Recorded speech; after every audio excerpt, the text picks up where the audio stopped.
We're live. I was just making sure you's awake. Definitely. We're live, but I'm not showing it on my other camera yet. I've had people say that that scares them to death. They turn on my show and I do that. Hello, everyone. Tonight we have Brenda G on the live chat, and we're going to have a bunch of other guests here, a bunch of other YouTubers. If you don't know them, please introduce yourself. Leave a little, I don't know, let's call it a hi. Let's leave a little, just a little hello down there in the chat below. Brenda, if you could see if you can keep an eye on the chat there. Well, I'm trying to get it up here so that I can see the chat. That's what I'm doing. Get it up here and pop it out. And Jules Oleg Vids is in the house. Hello. Awesome. Howdy to you. I'm waiting on my slow internet to catch up. It's doing that whole circle thing right now. Got its buffering thing going on. My laptop is horrible. And I can't wait till next week. I got a guy building me a new gaming computer so that I can do a lot of other things that I want to do because I'm limited with the laptops I have. I have one over there, one over here, two in the other bedroom, and some gaming computers. But I'm building something that's going to be actually worth my time. It can do what I want it to do. To live stream on multiple events, and multiple platforms at the same time. Hyper threaded computer. Yeah. Let's see what we got here. 720p stream? Oh, come on.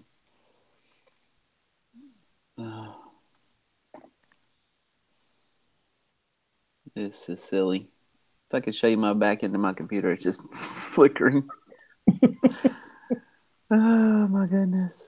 I've just got the one. I've got this one laptop and I just bought it back last summer. I've got a couple old computers here, but I mean, they're pretty much worthless. Gotcha. They'd be about, I don't know, 15 years old or so now, I guess. Maybe older than that. I might change the frame rate on this. It's too high right now. I'm going to try to set it to 30 FPS or less on the primary stream.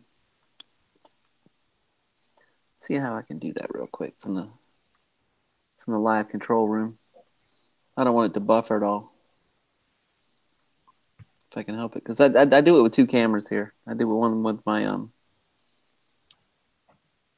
I see Jules Oleg Vids. Mm-hmm. She's in the chat. That's awesome. Yeah, that's the one I was saying hey to. That's the only one that's managed to find their way over here. Right. They got detoured by the bed or something. Yeah. Everybody had to run go pee. Let's see. How do I manage that part? I don't know. The live control room's not letting me do what I need. I see Wolf Spirit and the pack. Diana Doing Johnson good. just came in there. Hey, Diana. Diana Lulu, love you. Johnson. Hey, Lulu. You're welcome to come up, Lulu. You have a invite there in Hangouts.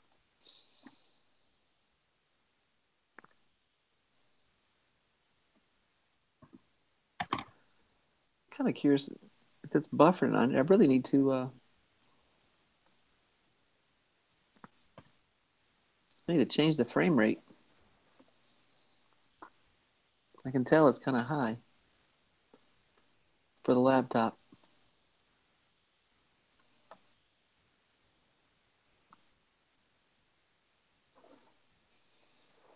So, what should we talk about tonight? What's something like to hit on or suggest or I whatever? have no idea. Oh, well, how'd you get started in making crafts? Well, I guess I started when I was just a little kid. Mm-hmm. Uh, I was about 4 years old and I got chicken pox really bad. Mm. Um, would go into convulsions and everything with them and was in bad shape. And my mother was trying to keep me occupied.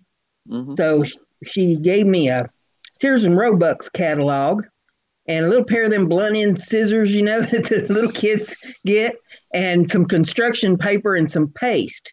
And Mm-hmm. I got to cutting pictures out of the Sears and Roebuck and making my own little vignettes there on the construction paper with the people I was cutting out of the magazine or the catalog, and then I'd make paper dolls out of them, Mm-hmm. cut little outfits out, and try to fit them to the different models out of the magazine and all that. Then as I got a little older, my granny, she just lived right down the road from us, and she liked to knit and quilt. Mm-hmm. And so she got me started with that, and then I discovered weaving, and I taught myself how to weave and made all kinds of looms and things to weave different projects and stuff with. And so just over the years, I just kept developing. I'd see something and I'd be interested in it. And then I have to learn how to do it. And I just kept adding to my repertoire of crafts. And so I've become an eclectic crafter where I can do just about any kind of craft that there is out there. And so I always said that when I retired, that's what I was going to do full time. Because when I worked and worked and worked. And I was putting in 12 and 18-hour days on the job, and there wasn't much time for crafting. And I said, if I can ever get to the point where I can retire, that's what I'm going to do full time is do my craft thing. Mm. And so 2 years ago, I retired. And then I've been fooling around with YouTube doing news shows. And so I kind of got tired of doing all that. I said, well, what I wanted to do when I retired was craft, and this isn't crafting. So I gave up the news show and started up my crafting channel. And that's how this has all come about. And it's just kind of grown from there. Right on.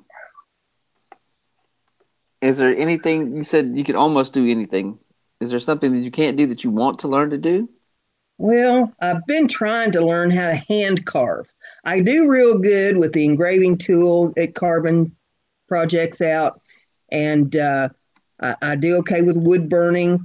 When I have power saws and that kind of thing, I can do pretty decent at making things.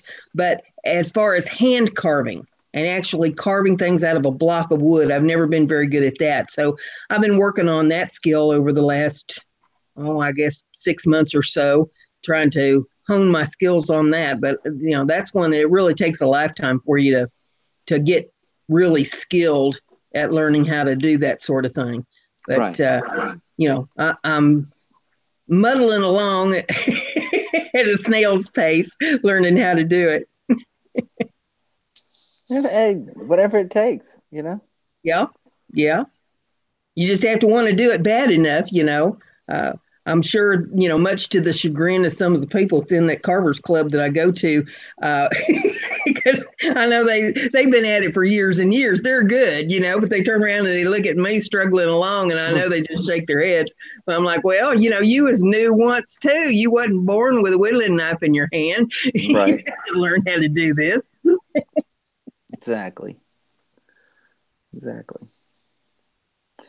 Yeah, it's amazing. Like the more you do something, the better you get at it. Yep. And I always like to use the term Bob Ross, the guy from the Yep. Happy Little Trees that would paint. Remember that guy? Yep. Well, I've been tinting windows, commercial, residential, automotive, all of them for a very long time. Like tonight, I went and tinted the windows on a truck for a friend. Mm-hmm.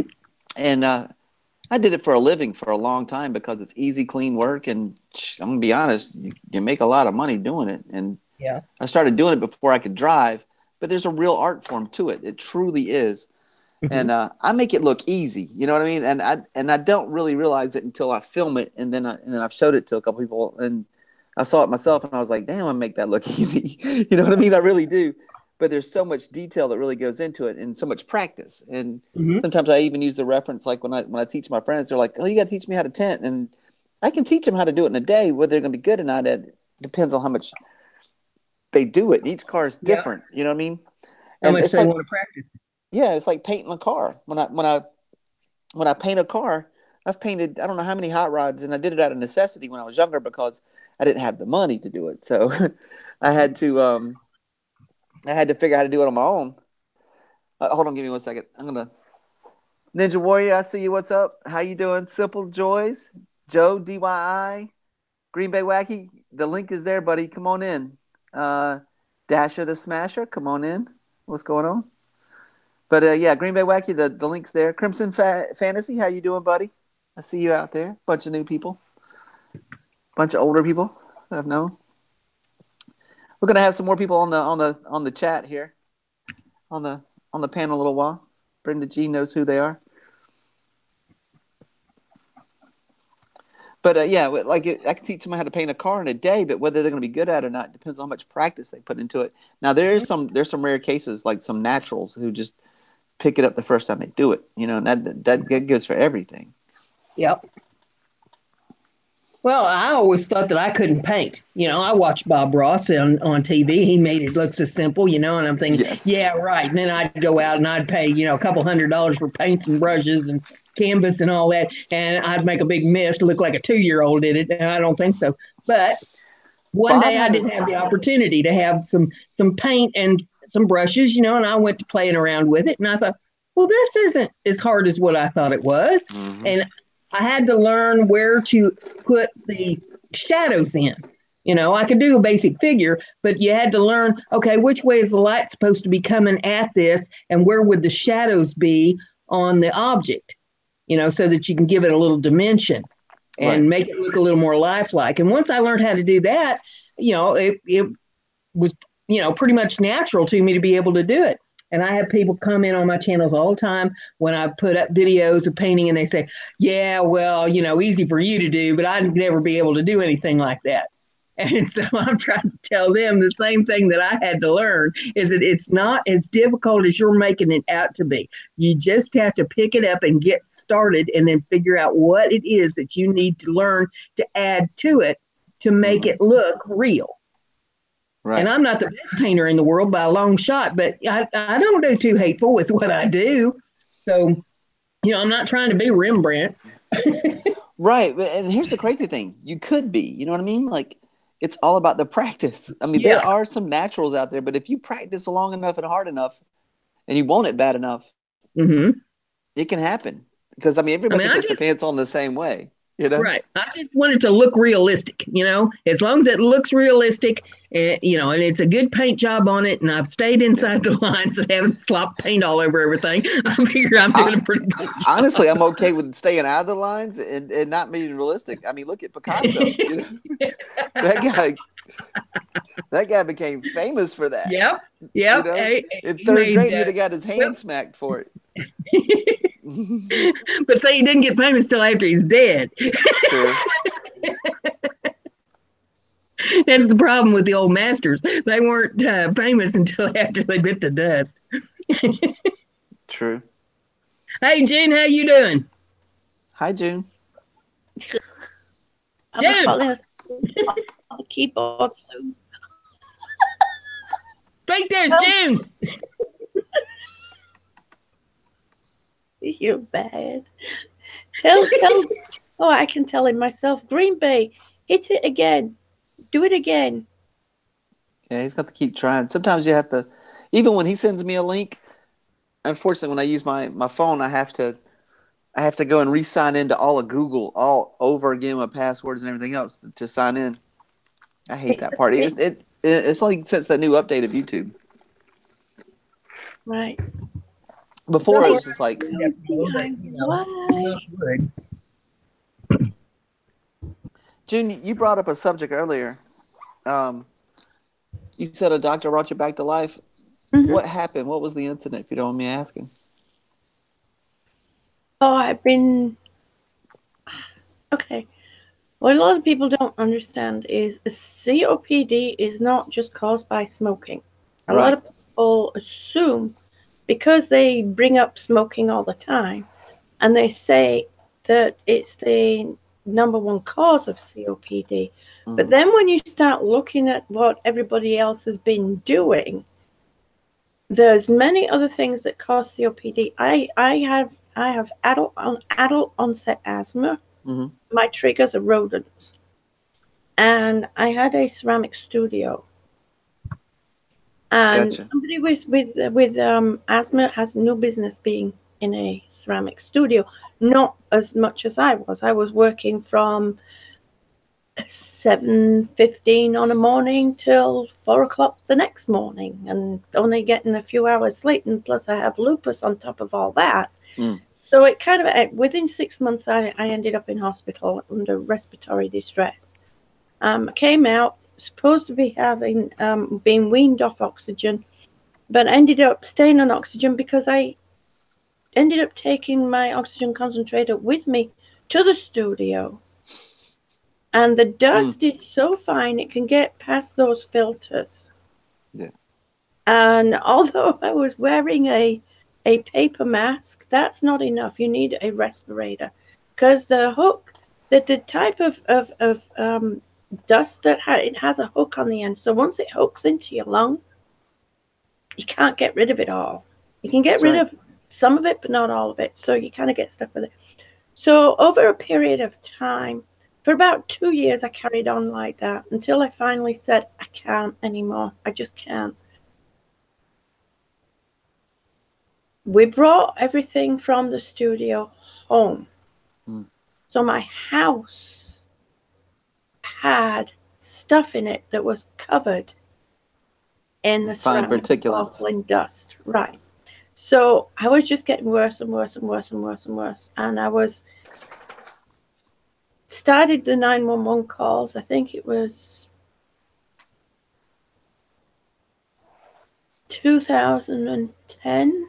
The 911 call started, and we had my dog, my little dog. We had her for about a year, and I was sitting on the sofa, and next thing I know, she's letting out this noise. It's the cross between a scream and a bark. And my husband apparently was downstairs. I thought I had called out for help, but he said he didn't hear me. My dog recognized the fact I was in distress. I was taken to the local hospital here. I don't remember any. I've lost a week and a half completely. It's just a total void. They took me to the local hospital here, and they ended up having problems because they lost me. They couldn't, so they transferred me to another hospital about an hour away that had the capability of keeping me alive. And they did bring me round at the hospital, the second hospital, and I remember I remember waking up and there was a sea of coats on this side and a sea of coats on this side. And I found out that they were the she might make it group and she might not make it group. You know, they're both two different teams that look after you depending on which way, you know. Yeah. So anyway, they asked me, I remember him asking me if I wanted to be intubated. And all I could think of was, I can't let people go to bed on a night and get up on a morning wondering if I'd made it and if I'm still intubated. Plus, I was thinking about the cost as well. Unfortunately, my husband wasn't there at the time. I mean, they didn't have time to wait for him. And I said no. And then all of a sudden, I remember going, help. And I was gone. And the next thing I knew, it was a week and a half later. So, and I was in another room. I was in palliative care. So, yeah, I kind of crashed. But, yeah. And there was no bright lights. There was no singing angels. There was no red bunnies or pink bunnies with black hats and, you know, big ears. I mean, there was no unicorns. It's just, I remember that. And then I remember waking up in another room and finding out it's a week and a half later. You know, I'm like, I feel kind of cheated, actually. No, you're still here for a reason. Well, yeah, but I mean, I would have liked to have been able to see that, you know, bright light and hear that voice and it's not your turn, go back, you know. I mean, I'm like, Well, That's geez, funny. I'm pretty receptive. Come on, Mm-hmm. I'm open-minded. Hello. So yeah, that's kind of what happened. I guess What has it taught you? Hmm? What has it taught you? What lesson did you learn Well, from the whole ordeal? I can't say that I've learned not to take life, for granted, because I can't say that because of the kind of life that I had as a child. Mm. You know, I can't say that. I don't know. I just, I mean, I really, honestly, I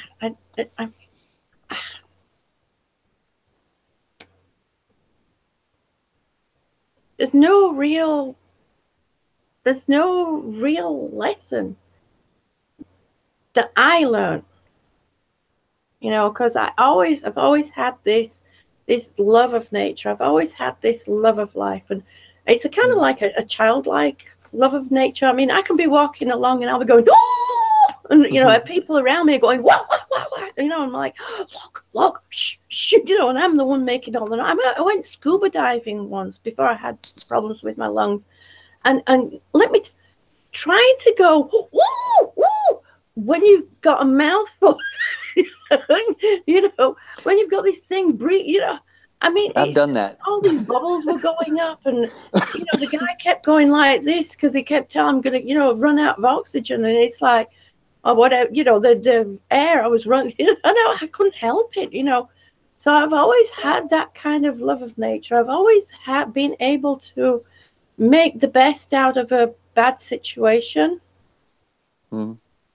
I've always been that kind of a kid. I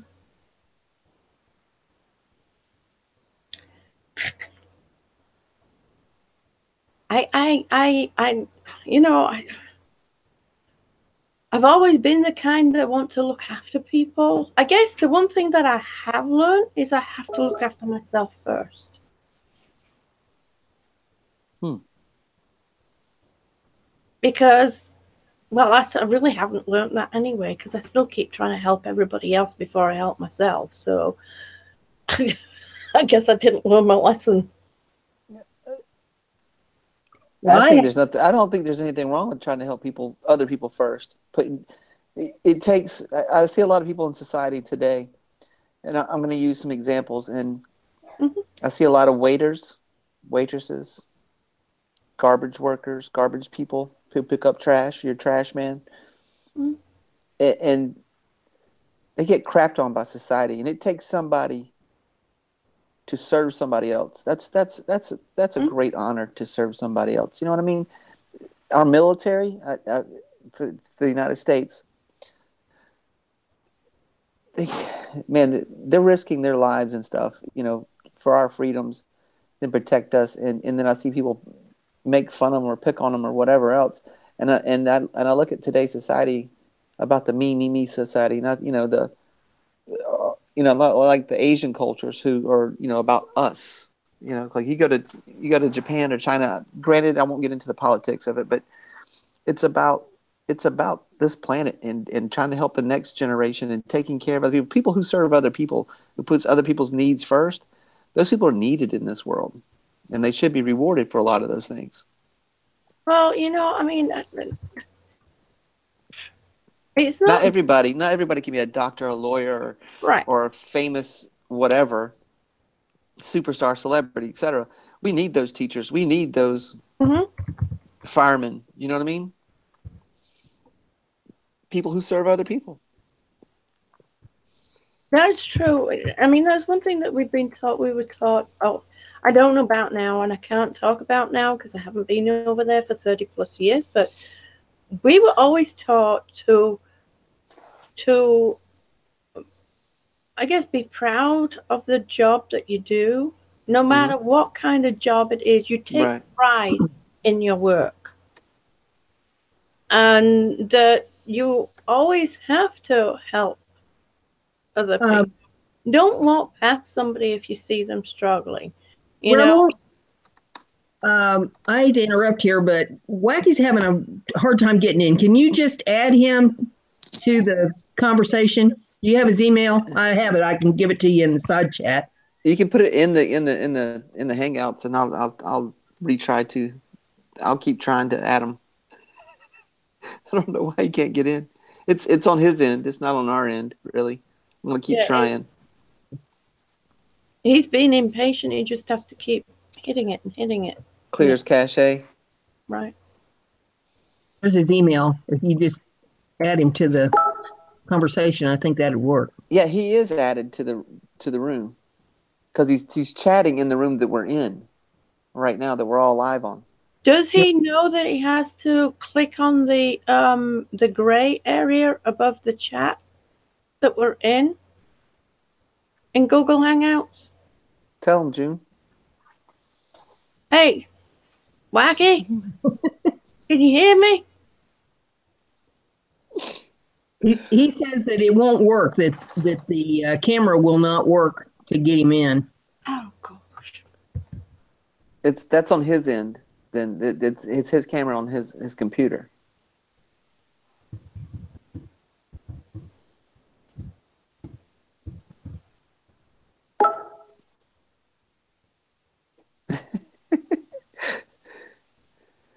I trust me. I've been on that other end. I know what it's like to be stuck out there, and you're like, "Oh, I'm trying to get in." Yeah. Okay, Green Bay. I just typed in the other chat for you. Try that. Don't go to the link. Just click the gray area at the top. And I'm pointing with my mouse as if you can see. It's a little box up there that says join the... You are in this video call, or join this video call. Join the video call. Mm-hmm. He's in the right room. Right. But it's probably his camera that's not cooperating.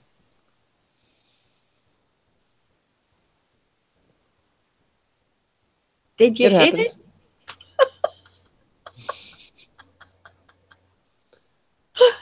I'll let you guys handle that one. You had to send him some batteries. I know. You didn't use them all up with that vibrator a while ago now, did you? I was going to ask him if he needs the vibrator. Does that help with your circulation? Is that what you mostly use it for? What it does is it loosens up any mucus that accumulates. It keeps it loose, so it makes it... breaks it up. Mm-hmm. Yeah. That's her story. Okay. He's going to restart again and see if that helps him. Yeah, that should probably do it. Yeah, that's her story, Rebel. Okay. She's sticking to that. I think we know better. June, I'm going to start with you first. I got a question. What made you decide to do YouTube and to start a channel? What inspired you, or just how did it happen? It just happened by accident because I needed a way to show for the doctors to see how I am at home and how many times it was happening throughout the day. And that was when you could just hit record and it would just automatically go to YouTube. Mm-hmm. So that's how it started. I didn't expect anybody to, subscribe. I didn't expect anybody to watch. I mean, I didn't know about putting them on private. I mean, I really wasn't. It's taken a while for me to get my brain back into thinking and working. I mean, I was on a lot of medication, I mean, I was short of oxygen. My heart was struggling. My brain was struggling. It was all I could do, to hit record and then do the treatments.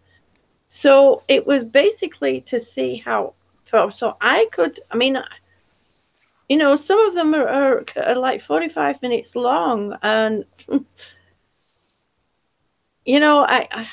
I could go back and I could cut them down and everything, but people are looking at them. And so now what it's turned into is I want people to understand and know that it is possible to have a life with, you know, less than perfect lungs. I've only got 18% lung function left. Right. So, a lot of people come to me and they say, I've been diagnosed with COPD. Okay. Do you smoke? Sometimes they'll tell me, yeah, it's through smoking. Sometimes they'll let me know that it's through something else. And it's like, well, first thing you got to do is you got to stop smoking, because you're putting an irritant, into your lungs. So they're going to be Constantly. constantly irritated. So you've got to give your lungs a chance to stop being irritated. Um, Did and you then ever I smoke? find out that, they're only in the very early stages, but they're so deconditioned that they can't walk up a flight of steps, or they can't walk, a distance. And it's like, well, do you exercise? Well, no, because I can't. Well, why can't you? Because I can't breathe. Okay, well, you sit and and so really, it's basically showing people that it is possible to get past that bit, and that it's not a death sentence. This is another thing a lot of people think. They think that once they're diagnosed with it, within 5 years they're going to die. Right. I've been like that, but in 2004 is when I went down. When I first went into adult respiratory distress, it was 2004. So, I'm living proof that it's possible to keep. Now I know, and this is another thing that I tell people too, is you can't compare yourself with somebody else, because I get some people that see me, well, why can't I this and why can't I that? And it's like, well, you have to look at your own life. You have to look at what you're doing or what you're not doing, and how you're doing it. So basically, it's just trying to help people and show them it is possible, that as long as they keep going, as long as they keep moving, it doesn't matter how fast you move, it's the fact that you still keep moving. Yes. You got to change your lifestyle, you know. So that's why I kind of continued on with it. So initially, it was for me to see how I was doing and how many times a day, because the doctors would ask me how many times a day you're having problem number. I was like 2, 3. My husband's looking at me like, no, she Hmm. can't walk without having an attack. So, and it was also, my doctors, I would say to them, well, here, and I would show them the video, and that's, they deal with things from there. So that's basically how it started. That's very cool. Yeah. So, what made you start? Um, it's funny. I always spent a lot of time on YouTube, and it started off. I started making playlists for music that I like. I Mm-hmm. just made now, and those were other creators who put up music, and unfortunately, a lot of those just recently, I've lost a lot of those songs because of copyright. These were just regular YouTubers, and this is before copyright stuff, and they just recently got hit because of the partner program. Yeah. And some of those videos had millions of views, but granted, they didn't own the song. You know what I mean? Maybe they weren't monetized or whatever. But there's been a big purge from my music list of songs that I've liked, and over the years and stuff. And I always made like videos, but I made totally different content than I make on this channel. And Mm-hmm. each one of my platforms are actually different than the other ones, which is really weird. And I made a lot of Facebook videos, Right. and it was totally different. And my buddy's like, "You need to go over to YouTube and make a video." And I was like, "No." He's like, "Just go make one." So I'm a pretty avid gardener, and I don't know, I'm really blessed with that. I'm like kind of what you said earlier about with nature and stuff. You know what I mean? Like I'm really I used to be an organic gardener. I am also an organic landscaper, so I do Cool. everything organically, unless because I know the other side of the business, and I try not to. My puppy is snoring or sleeping or having a nightmare or something. If you hear some noise over there, that's what it is. But I I made a video where I took a ornamental Bradford pear tree, and I grafted on a Bartlett pear. Oh, So I made an ornamental tree actually produce fruit. oh, cool. And that was the first video I made, and I actually entitled it "Low Hanging Fruit" because my buddy was always he's an entrepreneur, and he's actually a business partner on one of my businesses, and he was always like always going for the fast money and this and that and some of the things we talk about over the years. He's like, yeah, let's go for the low hanging fruit, and so I was like, I made this video called "The Low Hanging Fruit" just for him, and so That's and then cool. from there I just kind of I don't know, I kind of liked it more and kept doing stuff with it until it is what it is today. Yeah. And you, Brenda? Well, it's been, 3 years ago now. I was part of the alternate news media, and it was all kind of surrounding the Bundy trial and all that was going on with that out in Nevada. Yeah. And there was a fellow that had started a channel and he wanted a co-host. So he asked me if I would co-host with him on his channel, and I said I would. And so I started co-hosting, and Sit, buddy, sit. about a month, and he had a meltdown on the air. I mean, he freaked out. He went on for like an hour having an absolute fit on the air. And when it was all said and done, we had a little chat, and he decided that he was going to take some time off, which turned into permanently being off. And so the show became mine. And there was a lot of people at that time that said, oh, she'll never make it. She'll never be able to do it. So I did it for a full year and proved to him that, yes, I could do it. And I did it every day, 7 days a week, holidays, everything. I did a news show, and it was probably 5 to 6 hours just of doing the research and information that I needed in order to do the show. And then the show was like an hour to an hour and a half long. And then answering all the messages and everything that had to do with the show after it was over. So I was putting in at least 8 hours a day, sometimes 10 or 12 hours a day, just doing that news show. And after I did it for a year, by this time I was retired, and I always wanted to do my crafts full time when I retired. And so I said, well, I proved that I could actually do it. I think I've run the gambit here. I'm going to start my own craft channel and do crafts. So I bowed out of the news and came over to doing the craft show.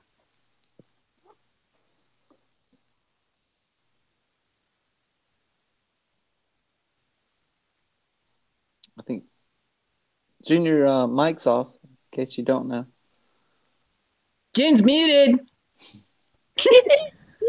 I've got that many windows open. I'm trying to finish my uploading my fluid motion exercise. I did while we had that intermission. Multitasking. That's the life of a YouTuber. Yeah, well, I'm still learning how to do it. It's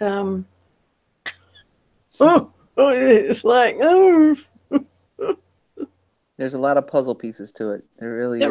There really are. If you're looking to make money with it and become a business or just whatever, on that side of it. If you're just doing it for fun or for, like you were doing, like for health reasons or whatever, or educational reasons, then maybe it's easier. I don't know. You know what I mean? Depends on the quality of the content that you actually want to produce. Well, my goals in doing the craft show was not to get rich off of YouTube, because I knew that was going to happen. Right. But my goal was to, have an educational channel where I was teaching other people how to be creative. Mm-hmm. And 2, to be able to have an outlet for my artwork. And I started an Etsy store and started putting my art in different creations. I do jewelry, I do dream catchers, I make soap, there's all kinds of stuff that I'm in. So I wanted an outlet for some of that, and started the Etsy store. So the YouTube channel is one way to promote it. Mm-hmm.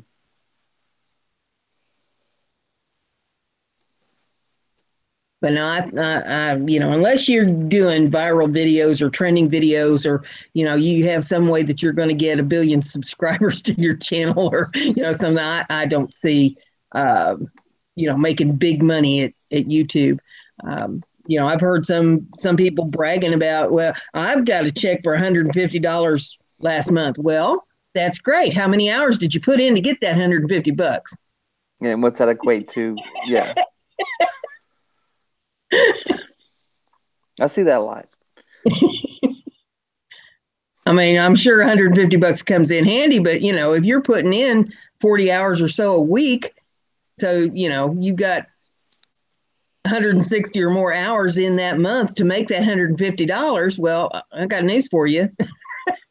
That ain't big money. True. For some, it might be. You know what I mean? But Yeah. yeah, I'm with you.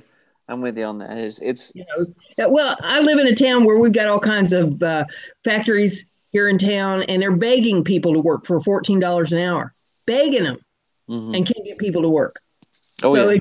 if you can go make $14 an hour, punching a clock, you're only in there for 8 hours a day. Yeah. What are you doing on YouTube, fiddling around for less than $1 an hour? It's true. Gives you time to pause to think, of the big picture. I mean, yes, there's something to be said for doing what you love and what you enjoy, but you have to survive too.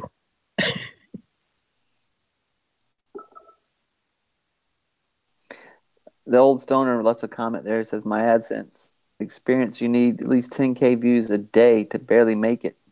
Yeah. Yeah.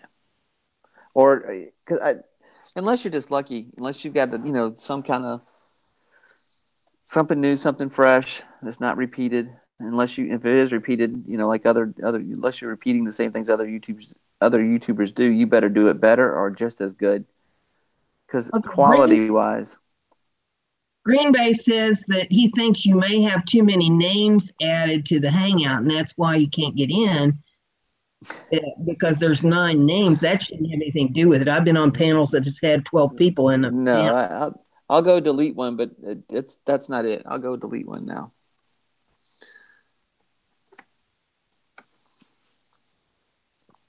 That's not it. But I will go delete one because I don't see any. Just looks like this will probably be the 4 of us when he comes up. It's 3:13 a.m. my time. He says he thinks that because it keeps telling him, please wait.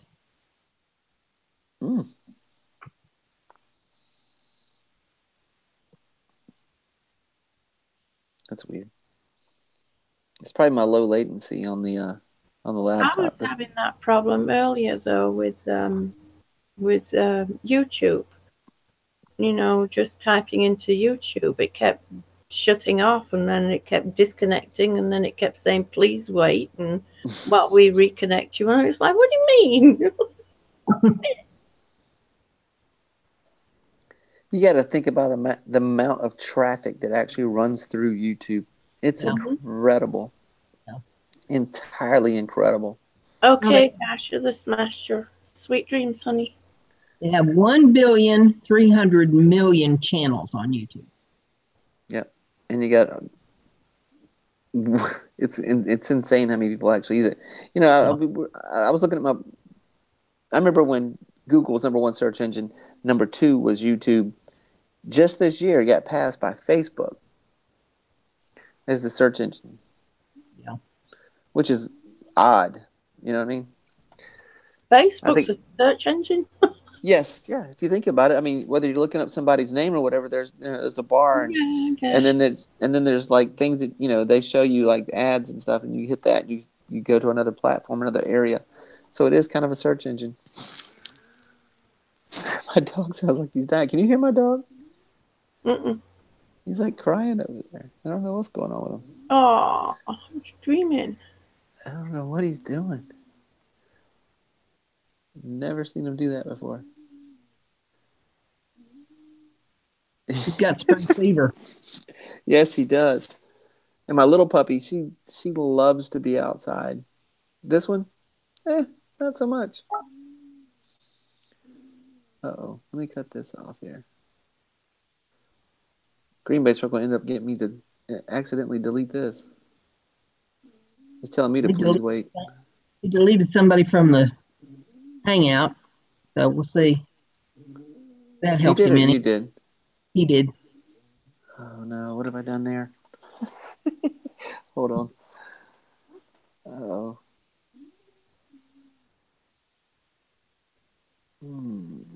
There we go.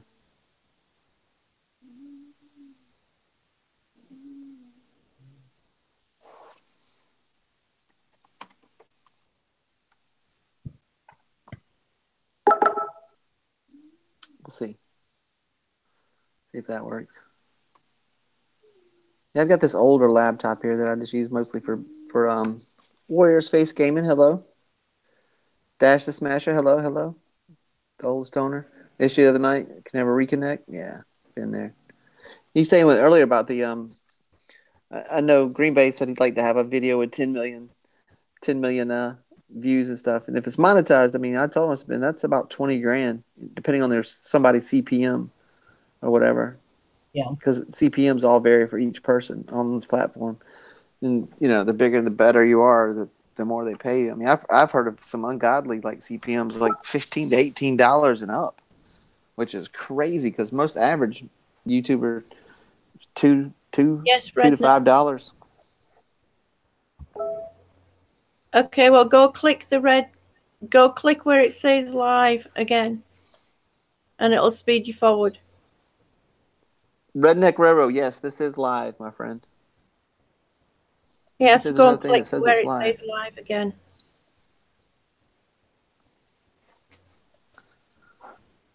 Okay, what he's wanting you to do is add him from the Hangout. Can you do that? I mean, from up here on our screen, up on that toolbar at the top where the microphone and the camera and stuff is there a plus sign there where you can add people to the... He's added to the room. He's chatting in the room.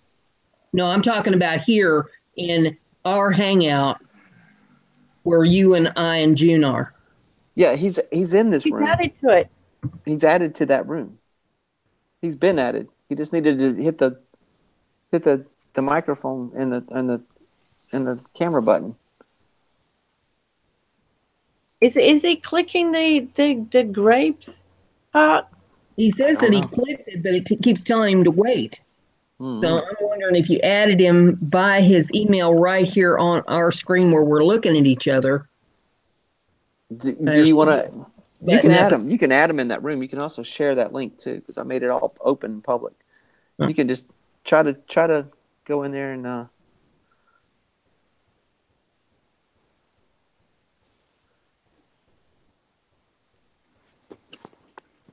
Mel, what's going on, Mel? Hey, can you Mel. Can you teach Green Bay how to do it? Support. Can you teach Green Bay how to get into the room? He just has to go to the chat. I know. Hold on. What room is Green Bay in? He's in this room. He's having issues. He's stuck outside. Okay. All right, Green Bay. If you can hear me, if you can see me, the room that we're in is called Live Now. If you'll just... Yeah, you have to... Because he's typing in it. He says, this is getting funny. He's actually typing in the room. He says, this is getting funny. Yeah. That's the room he needs to...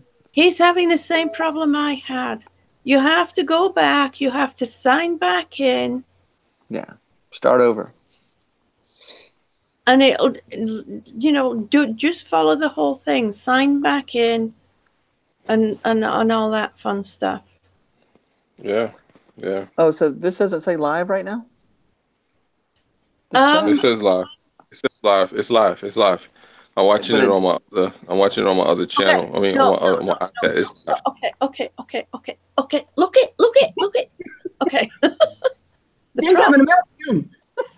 Although it's playing live, where it says live down at the bottom is not highlighted. It's not red. It goes gray. So that means it's so many seconds way behind from what the normal latency is. So what they have to do is go back and click it to red, and it jumps them forward to where we are now, or to the normal latency. Right. Well, on my iPad, I got to check on my iPad. On my iPad, it was live. I got to check on my iPad again. She's talking about the delay. Yeah, I know about the delay. I got to check my iPad. It's been doing it for me all night long. I mean, actually, all day long, it's been having that problem watching live stream. I was curious if it was fuzzy, if it's buffering or anything for us. Because I was noticing it left me a message. Because we're only streaming in like 720p. Mm-hmm. Which is odd.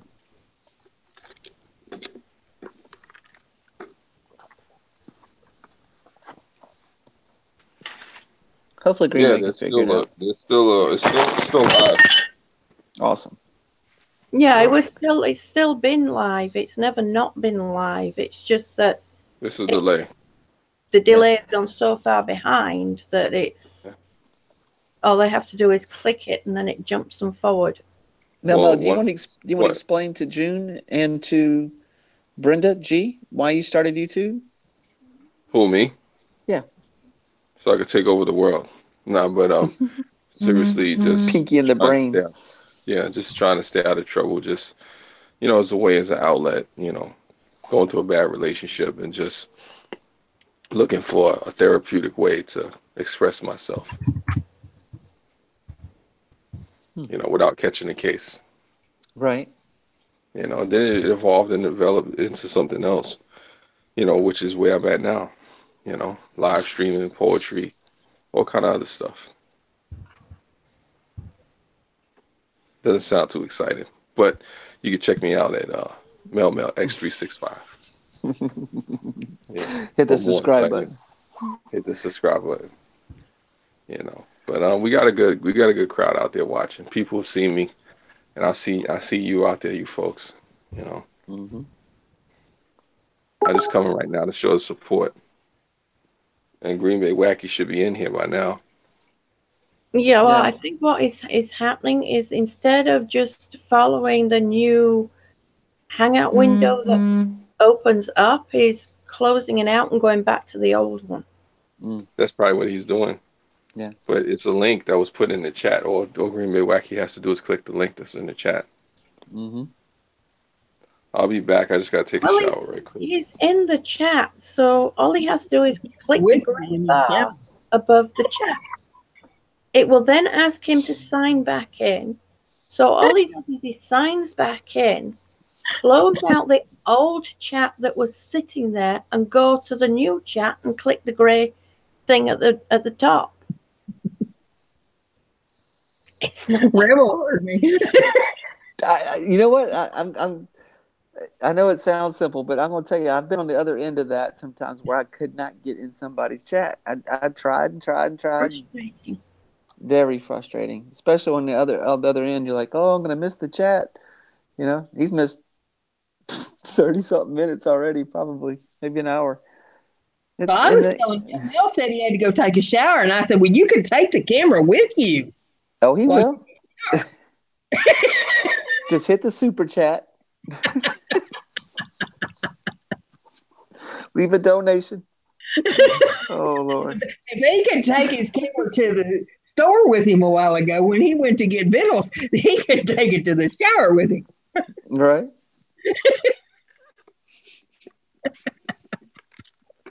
Oh, Lord.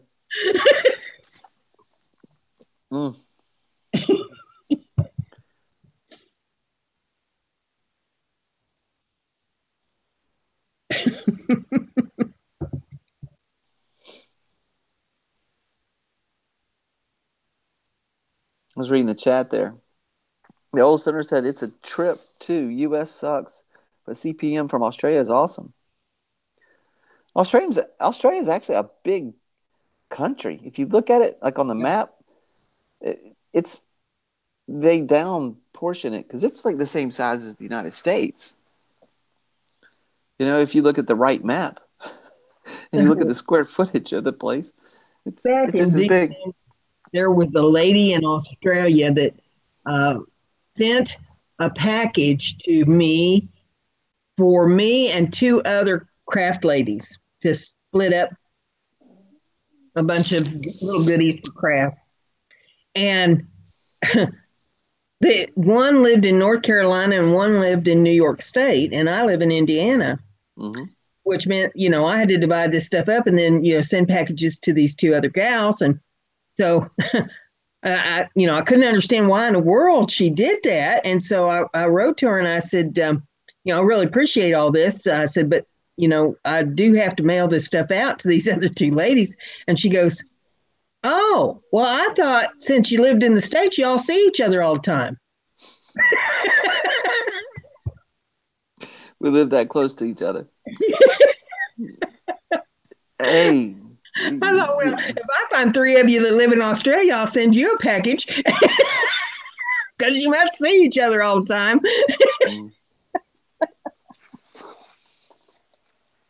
I have to let my dog out here. Let me mute this for a second here. Well, spring is in the air down there. You done said that. So, he may be whining because he's got a girlfriend in the area. No. He needs to go outside. He has to go find that girlfriend. No, not yet. Not yet. It's coming, though. No, it's not coming. Trust me. I got him fixed. That was the first thing we did was got him fixed. He's a big black lab. I know he was going to be a big boy. And I can't have him paying child support because he don't have a job. And I know his type. They like to have 6, 7 at a time. Not just one kid. When I had labs, my lab had 13 puppies every litter. Ooh, goodness. Big old puppies, too. Oh, goodness. I think her last litter, she had 11, but she was famous for having 13 puppies to the litter. Wow. That's a lot to put up with. Yes, it is. Could you imagine having 13 kids at a time? Oh, man. That's ridiculous. She took good care of them, though. She's a good mama. I remember looking at the pictures of my grandparents. Of course, back then, you had to have a lot of children because, generally speaking, I mean, if you look back at those times and ages, people lost kids because of different reasons. They would pass away and you needed help with just people on the farm.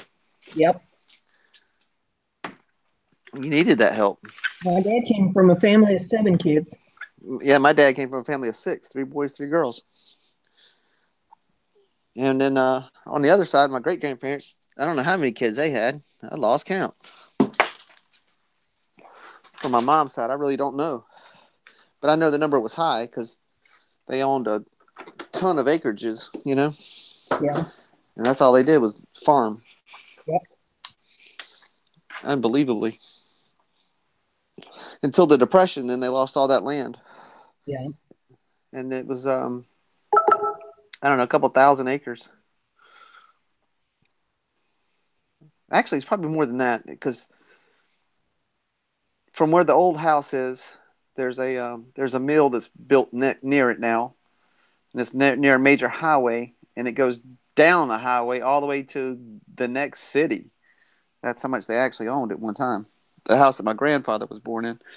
He was actually born in the house, and when my grandmother died, or his mother, they actually had her there. They used to bring home the dead. You know what I mean? Yeah. And they'd set him up in a chair and let everybody come and visit, which is crazy. Yeah.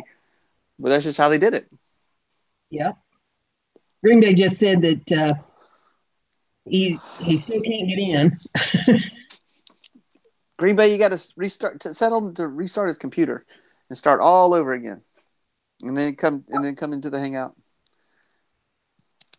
He says complete history clears and computer restarts and different computers. It's comical. Yeah. If he just hits if tell him to come out of this room, go into another room and try to call somebody else. Maybe what's her name? Oh gosh, what's her name? Hold on, give me a second. If I pull him up in a different Hangout and give him the link. Try that. Okay. Let me see what I can.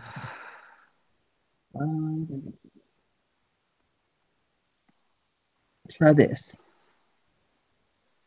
Give him a ring in a different Hangout. When he answers, then tell him to come back to this Hangout and join. See if that Plunksy's plunker over there. Brenda, where do you see your channel in 5 years? What do you hope for it? Well, since all this big blow up with the 40 billion hour thing and all that they've been, 4,000 hours, 240,000 watch time minutes.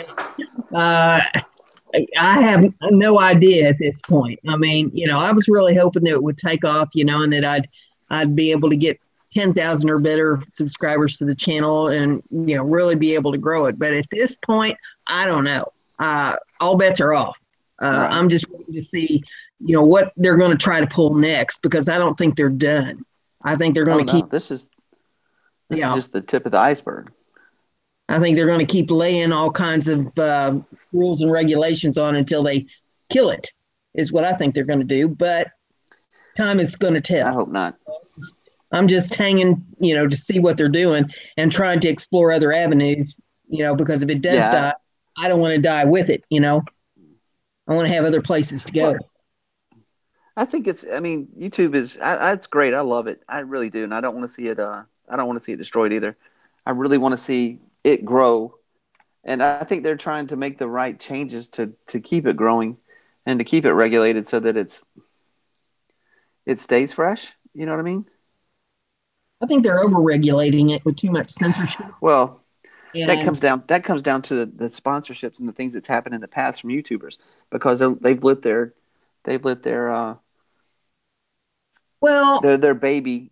They haven't disciplined their baby, and now they're having to do it all at once. You know what I mean? I mean, see, here's from a crafter's perspective. They don't want crafters to say things like glue gun or gun. Those words are taboo. They have shut down or taken off videos just for those terms being used in a video. Those are tools of our trade. Who has been killed recently with a glue gun or a heat gun? I mean, seriously. So the common sense is done flown right out the window with their censorship. Well, you got to think about what their censorship is too. It's an AI program that they have certain keywords and it just runs. It's a computer. It has a small, probably 5th, maybe 6th grade reading level at most. But somebody programs that thing. Yeah, I agree. But they take certain keywords, and it's blocked. If that's the GUN, it's whatever, Mm-hmm. Yeah. So somebody needs to reprogram the algorithm and stop the crazy stuff going on. Well, it comes down to there's not a lot of employees really at YouTube. There's not. They don't have an 800 number that you can call, because that number would be constantly blown up. People would be calling it all the time, say, "Hey, look, I have a problem with my channel. I got a flag for no reason. I got this. I got that." Yeah. It'd be ridiculous. I mean, I've had issues, years ago with YouTube, like on a daily. I was like, "Oh my, come on, really?" I was like, "Come on." And I made some funny videos. I actually made some really funny videos where I was frustrated. And I just said, you know what? I'm going to take the high ground. I'm not going to do a knee-jerk reaction. And I'm just going to go pick on them in a comical way. And I did. You know what I mean? And who knows if they saw them. I doubt they saw them. But my friends did, All the subscribers saw them and they laughed. They're like, "What is this?" Some of my people, my friends on Facebook were like, "What is that? What's going on over there?" Like, they thought I was crazy. You know what I mean? Well, another guy that's sort of a crafter, he does artwork. He does acrylic pours and he does alcohol ink art. And one day he did a video doing an alcohol ink art form. Gotcha. And his camera was above so that it could look down at his artwork on the table. His head was kind of down because he's looking at what he's doing on the table. Well, he does the video and releases the video onto YouTube, and then he gets a strike. And now Will Black is a minister. And so he's wondered, what on earth do they think that I did wrong in that video? What are they picking on me for here with this? So, of course, he appealed it and said that he wanted to know exactly what the problem was. And it took, like 2 weeks for them to actually get back to him and let him know what the problem was. But apparently, the algorithm or, whatever power that strikes you thought that he was saying alcoholics instead of alcohol inks.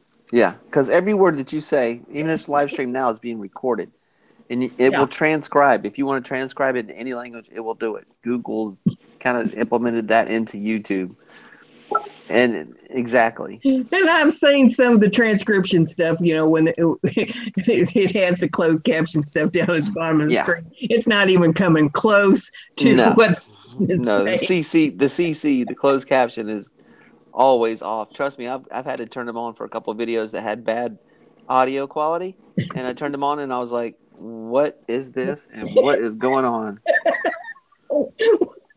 What do they think I was saying? Oh, mercy sake. And I had to go and try to recorrect it, and I'm like, "Oh, this is just horrible." Yeah, I've been there. Let me tell you, I've been there. And I was like, "Wait," and I'm trying to read it, and I'm trying to decipher it, and I sound like I'm illiterate. You know what I mean? Like when I'm trying to read what I had said, and I'm trying to think back, like, what was that? What?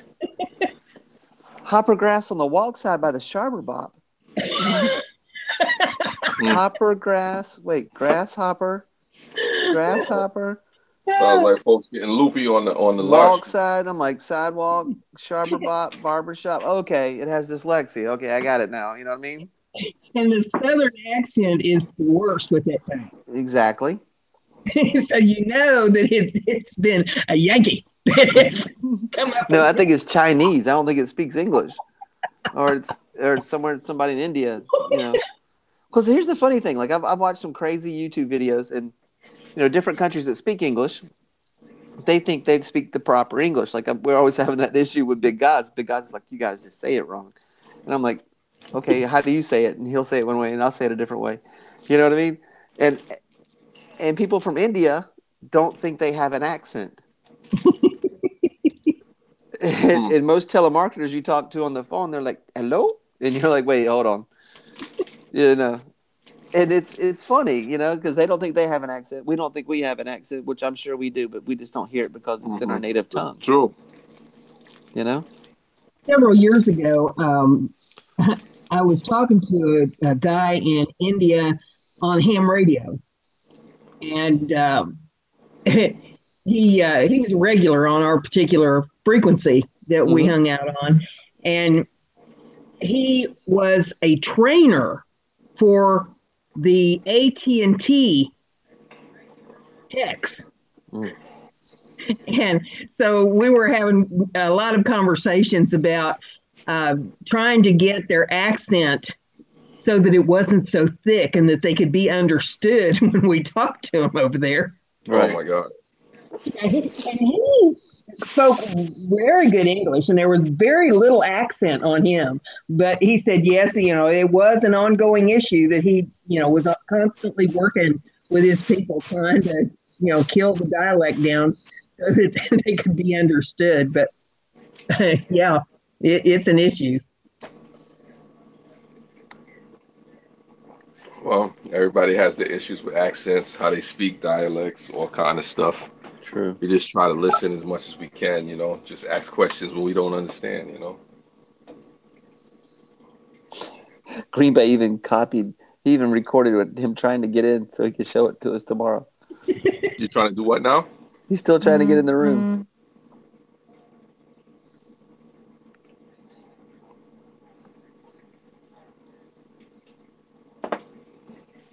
I don't know.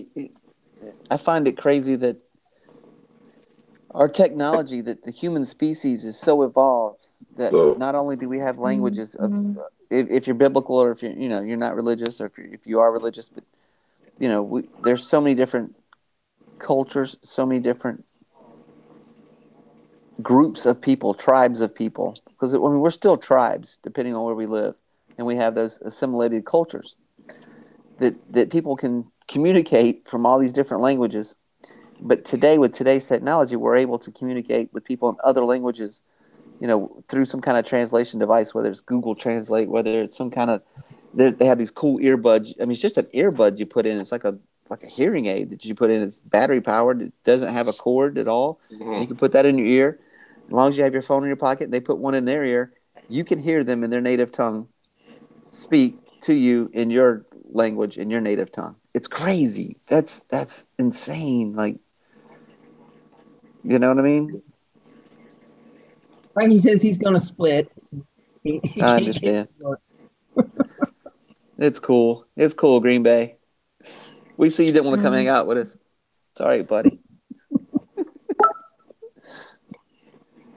Things happen, you know, technical difficulties, man. TDs. I mean, Green Maybe Bay's probably been live 3, 4 times today anyway. if he gets that fancy computer, he'd be able to get in. Yeah. Yeah. That's good. He kicked poor drive shaft Drew out.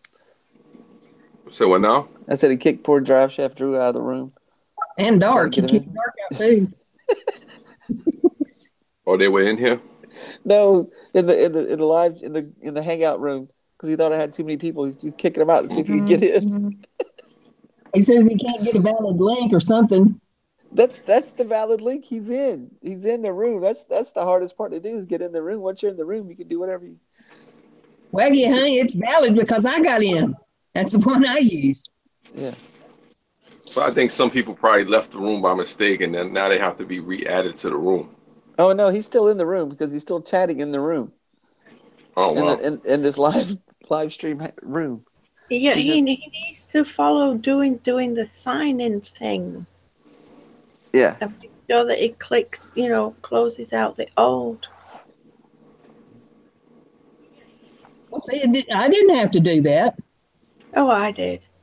It took me around a couple of times, and I was like, huh? And then I figured, okay, I'll just follow what it said, and then I was left with, 2 Google Hangouts things. So I just closed out the old one and kept the new one open, and hey presto, here I am. Didn't give me any issues. I just clicked the button and boom, I was in here. Hey, Yeah, I did the same thing. Hey, Mel, where do you see your Yeah. channel in 5 years? Where would you like to see it to? I like to see it relevant. Relevant. Saying something impactful. I can't really speak too much on the numbers. Right. I could say, yeah, I want 10,000 subscribers or 100,000 subscribers or a million, but I think it's more about the impact. Right. Hopefully 5 years from now, because I did a live stream on this, which you probably, I don't know if you've seen it or didn't see it. Just to be alive, just to have something to say, have a message, Right. If I'm relevant in 5 years on this platform or any platform, then I think I've succeeded, to be effective in my message, whatever I'm saying. What is your message? Love, peace, hope, curiosity, go. exploring, honesty, truth. But if I had to say one word, truth. It's my message. My message. What is true? What is the reality of life? What about you? Same thing. Huh? There you go. And helping others. I mean, if the money comes, it comes. If it doesn't, it doesn't. I'll be here as long as the platform's here. As long as I can help Well, I can't somebody say or that. I can't say, but I have a time limit for this. But yeah. I'll be around as long as I need to be. I think I'm going to be one of those loyal. I can't even say customer, but I think I'll be a loyal customer / verified partner as long as as long as the platform fits along the same goals and you know what I mean, like as long as it fits the criteria that I'm looking for too. As long as it doesn't change to that point where it's, I mean, right now, like June was saying earlier, it's the platform is YouTube is changing and it's really changing because of the people who pay the bills, and that's the AdSense revenue. Big companies and corporations, they're dictating what's going to happen with this platform, not us, the creators. And honestly, it's it should be 50-50. Why is that? Because without creators, who are they going to advertise? Who's going to make ads for them, etc. So we have just as much power as they do. I can tell you why they don't do it. I can tell you why they don't do it that way, because the creators haven't figured out one thing. They haven't figured out their leverage. They haven't figured out their power. They don't stick together. So, Well, I think th- Brenda said it. I think Brenda said it best. As there's a what was the term that she used? I caught part of that conversation, so correct me if I'm wrong. But there's a oh, what's the word I'm looking for? There's a we don't have them in my state. That's why I got a union. That's kind Yeah, of basically got yeah. a The coalition that's kind of gotten together a union of YouTubers YouTubers. union. And I'm a big advocate for them. I think that the guy talks a lot of sense. He's got the right idea. I haven't checked it like in about a week, but the last time I looked, he had over 10,000 subscribers to his Facebook group, and he also has another venue that is like a blog or a bulletin board. And I don't generally pay a whole lot of attention to those. I did join it, but since I joined, I haven't been over there and taken a look at that. The last I heard out of him, he did have YouTube's attention, and they were trying to offer him some little carrots, dangling a few little carrots in front of Incentives. it. Yeah.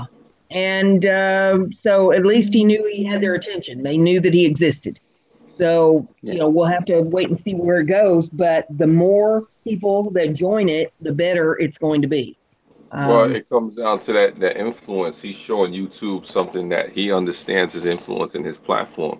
The right. Well, problem, not I just think, not it's what it's unity. Unity. If it's strong in numbers. If his message takes off, that there should be a union. When unions go on strike, everybody has to go on strike. They still get paid because they have their union dues. but But when see, a union goes on strike, here's what's gonna happen, I believe, is that yeah, there could be a union, but that union is only gonna be for certain people. It's not gonna be for everybody. And it can't be for everybody. So well, I'm not saying. We're just using it as an example because I mean, you take UPS has a union, and when UPS goes on strike, your mail's not getting delivered in that time frame. You know what I mean? yeah, but seasonal workers are not in the union. You know what I'm saying? So Right. there's like, I guess like the scabs you heard. I'm not trying to like debunk or knock down anything that you're saying, but there's a certain way that you have to show that you understand the leverage. It's one thing to have leverage. There's another thing to show that you understand what you're doing. It's like with the IRS. When you file taxes with the IRS, it's not the IRS's job to show you how many deductions and things you're going to get back. You're the Right. one that has to understand, do the research, and come back to them and say, these are the deductions, these are the tax codes, this is where I stand, this is what I should be getting back based on my income, based on where I come from. Do you know why And the IRS doesn't prosecute too many people? because they want the money.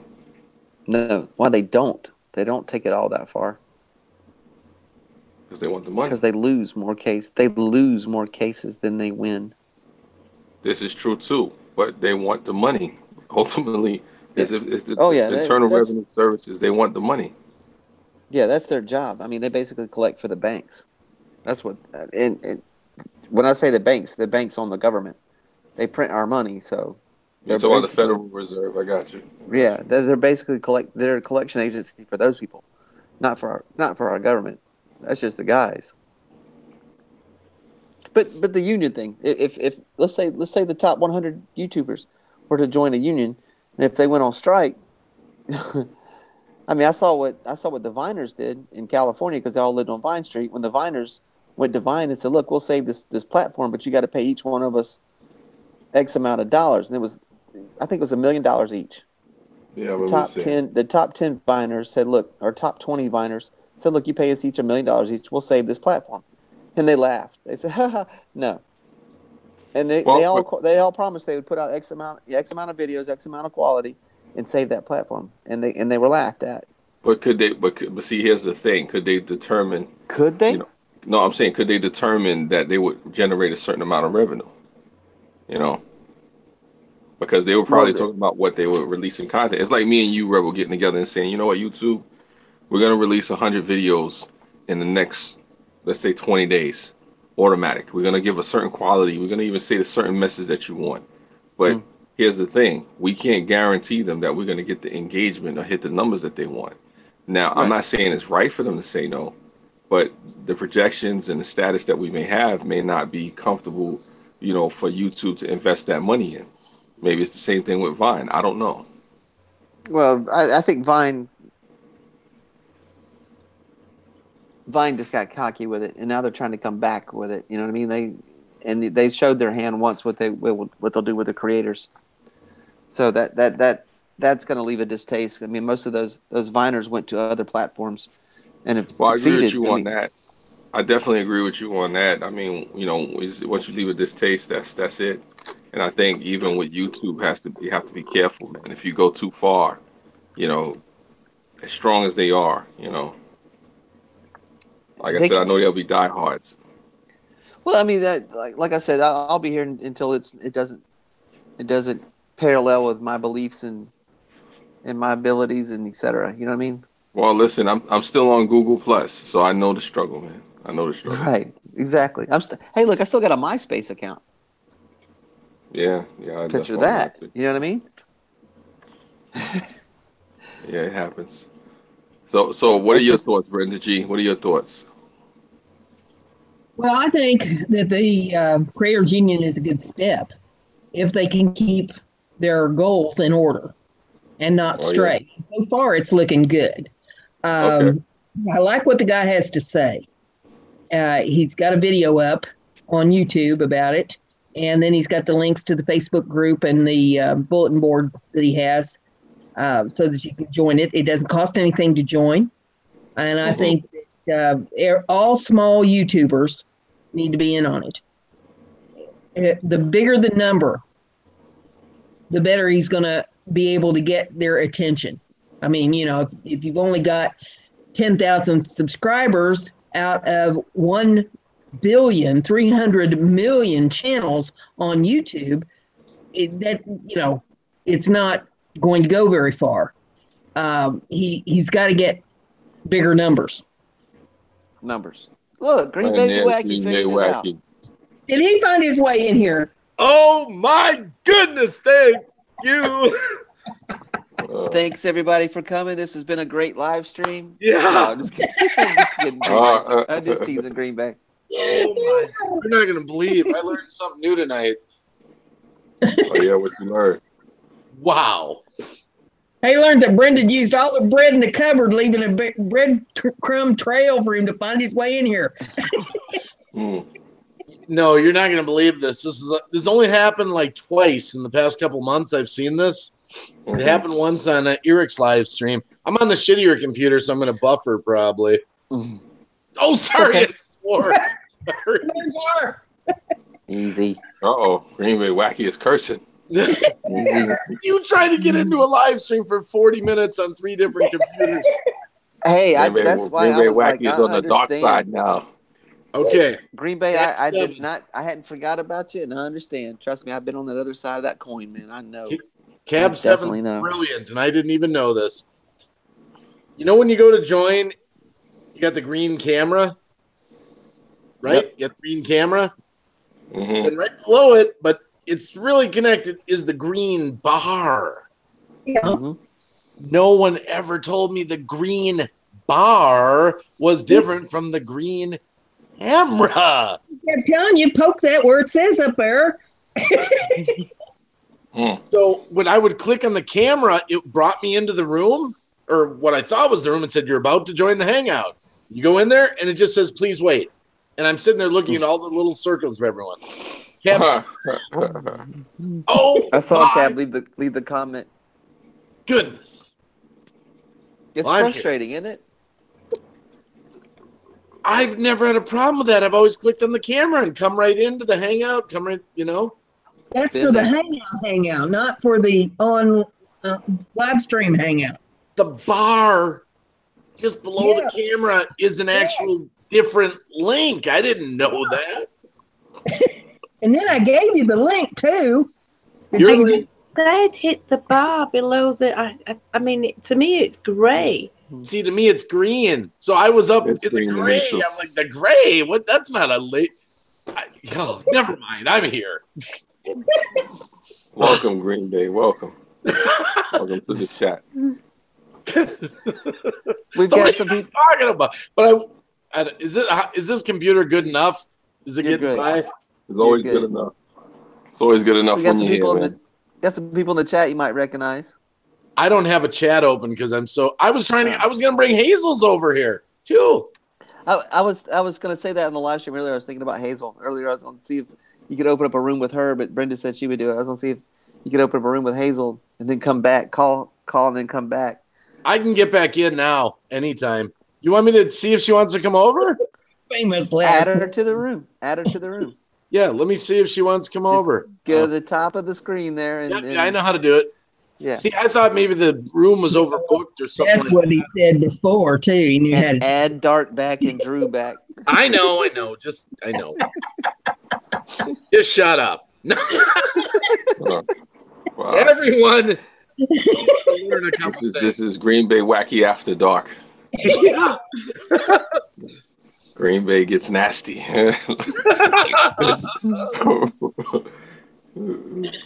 Oh my goodness, it's just funny.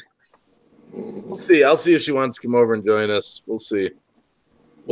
Maybe. Rebel got the chat going tonight, man. Look at Rebel State. Rebel State star. Now I've got to get the chat because I have no idea what people are saying here going, so I got to see what's going on. How many people are in the chat right now? 11, I think. Okay. Right. Let's find out. It was 13 till you came in. Honestly, we lost 2. Well, 11 people in the chat. That's a good number for 4 in the morning, man. Yeah. Good number. Yeah, exactly. Oh man. Get that watch time up, man. Get that watch time. We got to do it over on. We got to do it over on Mel Mel's. Oh, Molly 1K Dolly's in there. Hello. Yeah. Hey, Molly 1K. Thank you for coming through. Yeah. Molly's awesome. Always a pleasure to see her. She's awesome. That's a big supporter. A big supporter of most YouTubers I know. Yeah. I'm subscribed to her, Molly, and she has no videos. Yeah. But she has a support of the community. She does, and she always will. There you go. I see her a lot over on Vinny G's channel, stuff like that, places there. A lot of channels. Yeah, Harry Fessler, I've seen her around there. Megan Fox. Yeah, a couple of channels. It's a lot of cool people June, in the look community surprised that there. support. So what now? June looked surprised there for a second. Who looks surprised? Because she's sitting on her vibrating vest. No. Oh no, we lost Green Bay. No, we have coyotes and fox and what have you that come in the back garden, and there was definitely a canine going on out there. You So just how's wanted to do it on everything, purpose, June? didn't You you? I okay? just want to do it. Mm-hmm. That's good. Tired. It's gonna be about that time shortly. Yeah, I think it's about that time for a lot of us. I came back on just to support Rebel because What? Yeah. You I can't didn't be expect to tired. be on the live stream this long. I've been live streaming since 7:30 in a sense. I believe you. That's true. That's all right. I stand with you, Rebel. I stand if you've got energy. I'm here with you, buddy. I don't know how you have so much energy, Green Bay. I don't really know. I don't know. I've always been a night owl, but I do long periods of sleep when it finally takes me over, and I gotta go to the dark side of sleep, Mm-hmm. So when it takes you over, wow. The sleep has to possess you. So what is the red stuff over there, Mel? Those are curtains. That's a curtain? That's a Chinese curtain. A Chinese curtain? Mm-hmm. I mean, it's interesting. Oh, yeah. Mm-hmm. It moves. Okay. Oh, now I can see the writing on it. I'm looking at it better. Mm-hmm. I can't read it, but No, don't worry about it. Do you actually like speak Chinese or write it or anything? Mm-mm. That's hard. I know enough words to get in trouble. Oh my goodness. It's hard, man. Yeah. That's a hard language. Yeah.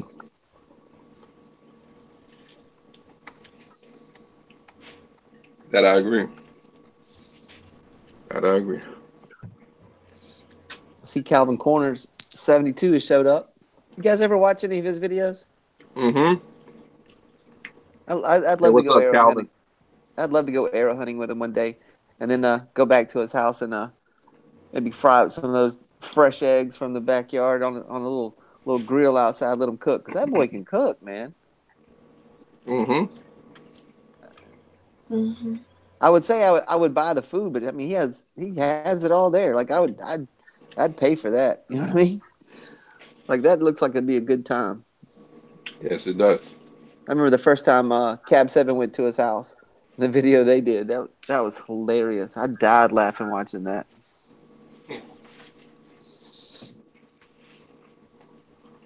Ooh, it's definitely springs in the air. It is. Well, folks, I appreciate you. Thank you for having me in this second live stream. Rebel, Brenda, June, Green Bay. Like I said, people. I've in the been chat. promising you a while, Mel. I'm glad you made it. Always a pleasure, Mel. Yeah. I'm sorry I didn't have more for you, in this live stream, but my good. presence hopefully was enough. That's plenty. Always enough. Always enough. I wish I could have gave you more, but Yeah. Hold on to the night. Hold on to the memories. Yeah. Hopefully we can do this again sometime. Soon. See you in the future. Soon. Get some rest, Mel. Night, Mel. All right.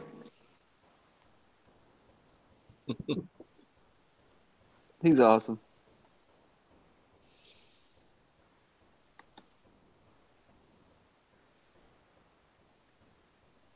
What were you thinking the whole time there, Green Bay? I was thinking, I am going to figure this out, what I'm missing. And then, out of the blue, salvation came my way. Cab 7 showed up. I saw him. I saw the little notifications. And I was like, there we go. And he was like, Dave! I saw that. Oh, my goodness. I never knew there was a difference. Because the green bar where the people in the circles are has the little triangle that points right up to the camera. As if it's... I always thought the camera was the focal point. No. I never knew they were two different links. Now you're figuring out why you haven't been able to get in all these live streams. No, it's only happened twice. It makes me wonder if maybe I wasn't clicking on the camera. Maybe I was kind of clicking on the little triangle part that's connected to the green bar.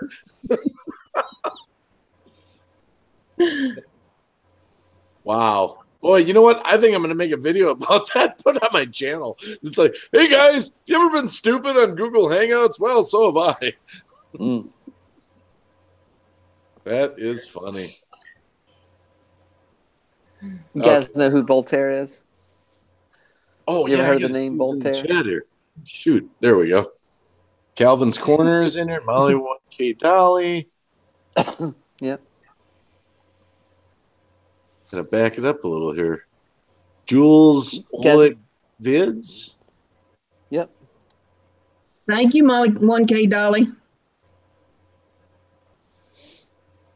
It may help someone. Yeah. And the thing is, see, you got to understand, for me, my pride was really on the line because I'm like a computer dude. I'm not like computer stupid. Yeah, I'm technically challenged, and I figured out how to get in here. I always thought the green bar was connected to the camera. You know what's funny, too? They both take you to the same kind of place, but they do different things once you're in that place. Yep. So, yeah, that's funny. So what were you guys talking about before I got here? We were talking about where's my career going on YouTube? How meaningful is my work on YouTube? Oh, man, that sounds What can I good. do currently that I'm not doing on YouTube? Oh, No, I'm kidding. wow. I'm kidding. No, I wasn't asking those harder questions. I was asking just how people got their channel started and stuff. What can I do to get better? No, we Oh, were just talking about our channels in basic in general. I wasn't going that far in depth. That's why I was asking if you ever heard of Voltaire. I don't know if you know who he is. no. How do you say the name? Voltaire. Voltaire. Nope. Voltaire. That was a big sneeze. Sorry. Bless you. But Voltaire once said, he said, judge a man by his questions rather than his answers. It makes sense. You know, that's why I ask a lot of questions. I'm out in my garage. It's a little cold. It's been chilly. I know it's not as cold as like where you guys are, but it's been chilly. Well, I have a heated garage, but my wife was kind of politely reminding me about how my electric bill went up about $150 for the month.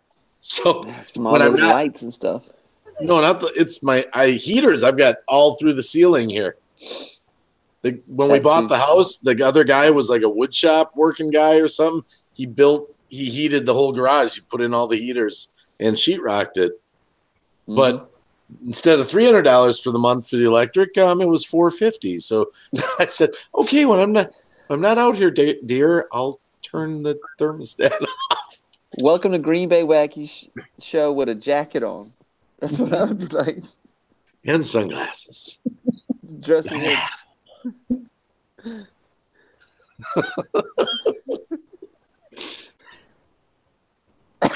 Well, your wife is usually right.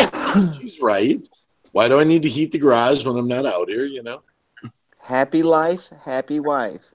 They kind of go together. No. It's happy wife, happy life, isn't it? Exactly. I know I got it backwards, but yeah, same thing. Oh, man. It's funny. Where are we going on YouTube? Where's our careers going on YouTube?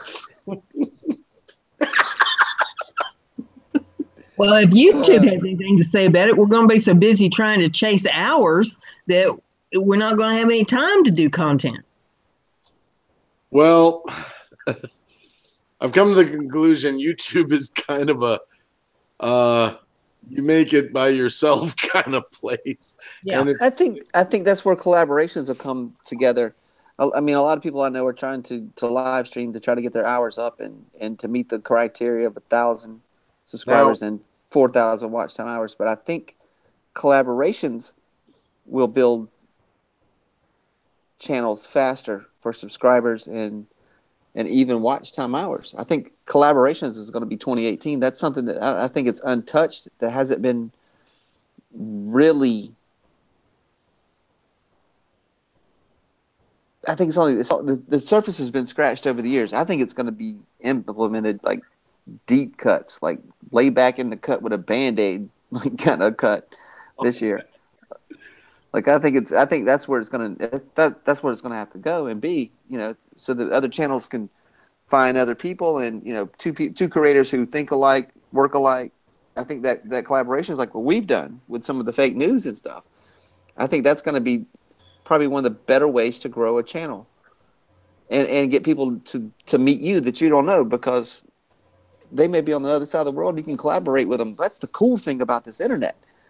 You know what I mean? Like, we don't live in the same town and we're able to do stuff together.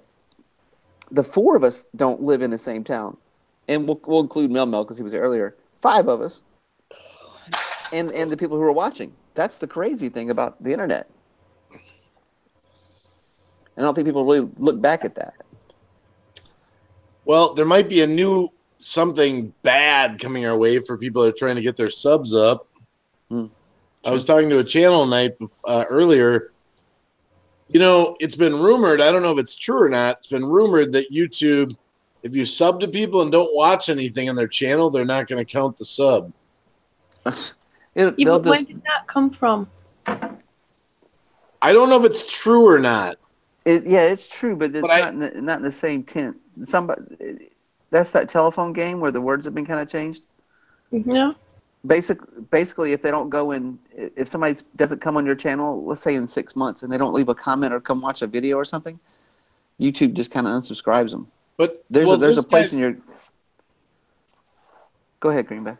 The guy I talked to is claiming that it's like happening like within a day, like 50 subs. He gets 50 subs, his number goes up, and then they take them all away if those people didn't watch a video like a day. No, it's if you go back and look at some of the older stuff, even from 2012 and up, there's a time frame. You know what I mean? Like if you go back into Creator Studios, you can see how many subscribers you've lost. Do you think that they actually went and unsubscribed, or did YouTube pull them? Well, he's look claiming at how high the number is. This person I talked to claims they're pulling them like within a day. But how does he know that YouTube is pulling them? How does he? I don't know. I'm just saying it's a rumor. Other people. Yeah. The rumor's been going around, and then this one person finally said, this one person tonight, they claimed that he said, "Hey, Wacky, I was on your stream tonight. I gained 70 subscribers. Then I lost them like later." What? Like, YouTube can't be taking away 70 subscribers just because they didn't watch a video within like 2 hours. Right. Something's messed up. I don't know. The way people are looking at analytics is wrong. You know, are they looking at analytics as rather than how many subscribers did I lose in the past 24 hours? Are they looking at how many subscribers they lost over the past 3 months? It's possible. 28 days. Right. Yeah. Exactly. That Social Blade's pretty good. That's a good site, Social Blade. It's even the analytics, if you know how to read the analytics. I mean, there's real-time analytics that you can use. I know. And everybody's like, oh, I got so-and-so, you know, especially the younger kids that are on YouTube. They're like, oh, I got Social Blade on, blah, blah, blah. I know if you subscribe or don't unsubscribe. You know what I mean? Like, and the whole time I'm thinking, if you turn your notifications on for your email, you will get an instant email with that person's name if they subscribed to you. You know, this has been 2-3 years ago I was preaching this. I was like, you just turn that notification on for your email, and you know, Green Bay Wacky subscribed. Period. Mm-hmm. There's no ifs, ands, or buts. They can't go, hey, I subscribed and didn't. They can't lie to you because the email notification will have your name. You know, there's other ways on the back end to look at it. I mean, have you guys? I personally haven't experienced this problem. Well, you've probably. I mean, everybody loses subscribers. That's just the way YouTube does it. They're basically. They call it the purge, you know, the sub purge, and they did it to PewDiePie, months ago? It was last year, 2017, 2016. He lost like 100,000 subscribers, which didn't really affect him.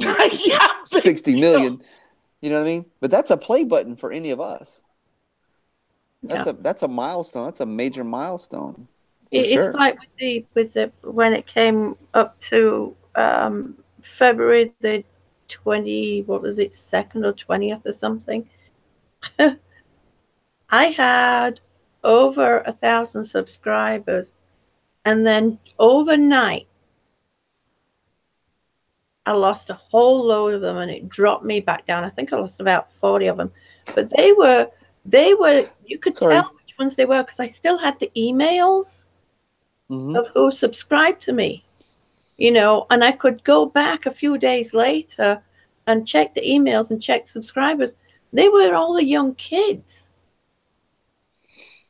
you know, that were trying to work it and trying to get the subs, and they'd obviously hit their ratio of who they could and who they couldn't subscribe. So because I hadn't subscribed back to them immediately, they dropped me. You know, that's usually younger. That's usually younger. Play that game. I'm not going to, you know. Yeah, that's usually younger subscribers that do that, and I don't think they understand the benefits and how it hurts somebody's channel. Also, when they do that and they subscribe and immediately unsubscribe, that's not good for the analytics of that person's channel, and overall, it's not good for their channel either. and I don't think they realize that. If you're gonna subscribe to somebody, subscribe to them. If you're not, don't. Go Exactly. check out their content. That should be one of the main things that you really look at is their content. Do you like what they represent? Do you like what values that they represent, and are they being true to their values? You know, whether it's family, whether it's romantic relationships, friends, work, health, sex, spirituality, whatever. You You know. see what Calvin's Corner is saying? No, I haven't seen it yet. He said, I almost had 4K a month ago, and then one day, bam, I was back down to 500. Oh, wow. I didn't know that. Wow. And now he's almost back to 4K again. Wow, I didn't know that, Calvin. Yeah, I mean, sometimes, you know how like I'm sure we've all experienced this. It's not just a glitch. It's a major glitch with YouTube. The notification bell will sometimes go off on people's channels. Have you guys noticed that? Yep. I think when you subscribe to X amount of people, YouTube knows there's probably a number. If we spend enough time figured it out, you know what I mean? That you can only be subscribed to so many people. You can only watch so many. Theoretically, we can only watch so many people's videos in a day. In a 24-hour period, if they make a 2-minute video, we can probably figure out how many videos we can watch in a day. Because there's 24 hours in a day, we can figure it out. You know what I mean? And they probably keep that numbers. They probably got a percentage or ratio, and they're like, oh, let's just unsubscribe them from the smaller channels. Mm-hmm. Let's push a little bit of these other bigger channels. You know, like where did that come from in my suggested list? Who are these people? You know what I mean? You're trying to force friends on me, YouTube, friends that I don't know. You know what I mean? I want to go watch Green Bay Wacky. I want to go watch June Gall. I want to go watch Calvin's Corner, Molly One Dolly. I want to go watch Brenda G. I want to watch, all my friends. You know what I mean? And they're I'm struggling to keep up with watching videos. Yeah. I want to watch Jules. You know what I mean? It's not possible though. Eventually, you can't keep up with everyone. Yeah, but I mean, if you think about what YouTube is now today, more YouTube is watched than all cable companies combined, providers. Yeah, that's incredible. Oh, come on, let's just stroke Google's ego even more. It's just a fact. I mean, and the sad thing is that they haven't got their stuff together enough yet with their YouTube Red. If YouTube Red was Netflix, YouTube would be cemented. Please, someone explain this to me. YouTube says, come on YouTube because you can get monetized, so we can run ads on your videos.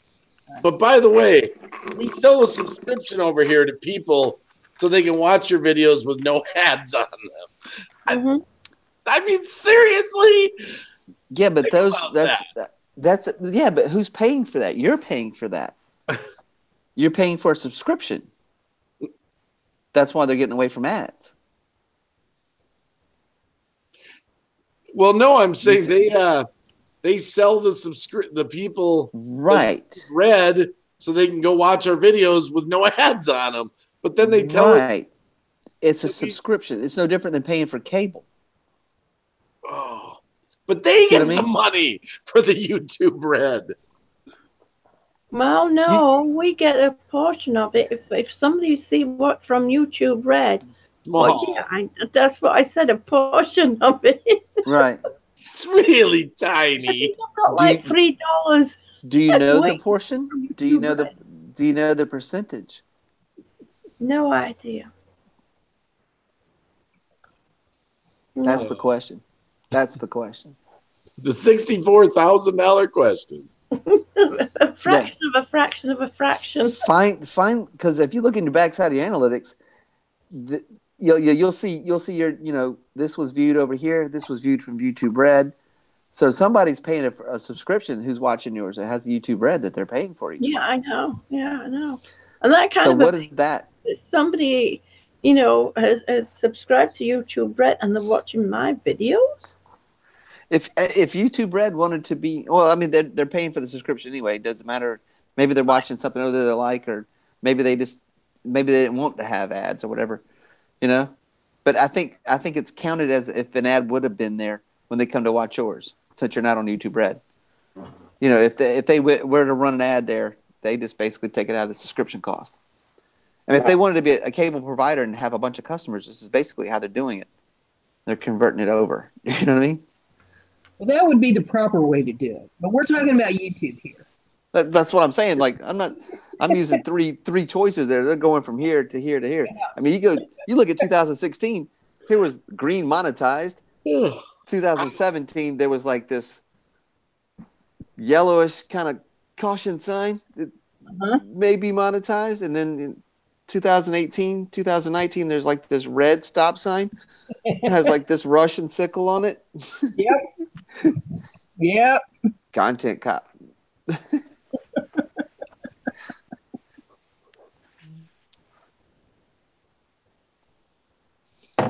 Molly K says she hasn't watched her TV in over a year. I'm with her. I don't watch TV. I watch YouTube. Yeah, Netflix is all I watch. Yeah, and that's if I'm really bored, and I watch it on a little stick. I don't even do the cable thing, even though I got it. I just don't use the cable. I use the other thing. It's what I sleep to. I sleep with my TV on all the time. TV's on 24/7. You can just put June Gall's videos on repeat. Let them play when you sleep. Well, I don't have my internet running through my TV in the bedroom. Oh, gotcha. Yeah. I've got an older DVD player. It does have Netflix and Hulu on it, but it doesn't have any. I can't do the YouTube through it. Besides, I'd be doing exercises all night long. Sorry, Jude. I could resist. I'm listening. I hear you.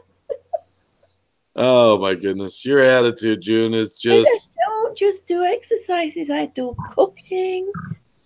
I'm doing other stuff. I wanted to ask Mel. I wanted to ask Mel some questions when he was there earlier. I didn't get a chance to. I'm going to ask him tomorrow because he's always in deep thought, and he's wise beyond his years, and I think he's very self-aware of where he's at and where he wants to be, Now, I really want to ask him, not in a derogatory way, but I want to ask him, what are you pretending not to know? That opens up the possibilities of when you stop deceiving yourself. When you stop deceiving yourself about things, what's the possibilities? You know what I mean? And I can't wait to ask him that tomorrow. I just thought I'd bring that up. Did he say he was only 37 years old? Yeah, he's young. Molly Dolly says she has Molly 1K Dolly says she has YouTube Red for the YouTube Originals. There are some cool stuff over there, YouTube Originals. There is some cool stuff over there. I got to say that. She's right. Wow. Yeah. You can get a free month subscription. If you sign up today, you can get a free month subscription for 1 month. And then, if you don't like it. YouTube Red? I don't know, because you can cancel before the month's up. If you go over and check out the originals. There's some. I don't think they don't have the House of Cards yet. You know what I mean? They don't have the HBO specials yet. You know what I mean? But they're working on that. On those YouTube originals. Okay. At the risk, they don't have The Walking Dead yet. At the risk of showing how ignorant I am when it comes to technology, what the hell is YouTube Red? Oh no! It's the same. It's YouTube and YouTube Red is basically the same platform, but it's more like it's more like cable.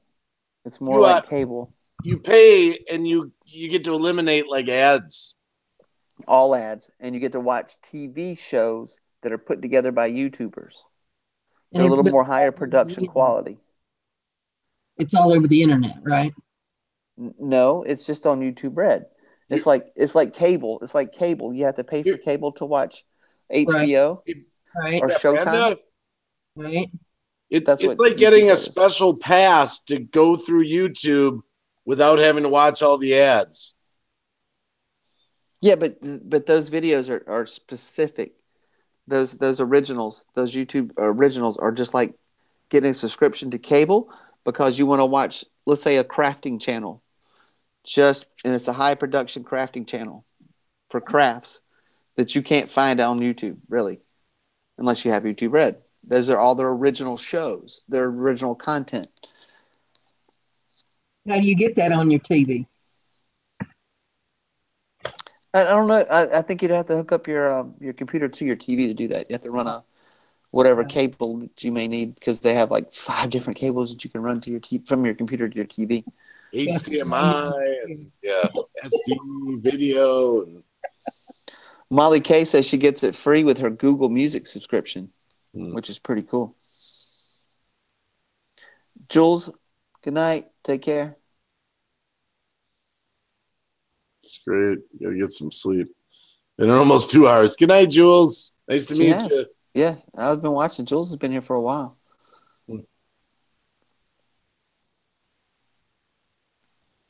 I'm actually going. I gotta go to the doctor with my wife in the morning here at 8:30. You got plenty of time. Yeah, she fell down and hit her elbow. She thinks she might have chipped part of her elbow bone. Uh-oh. She's gonna get an X-ray. She's not sure. My dad did that. They had to operate on it and remove the bone chip.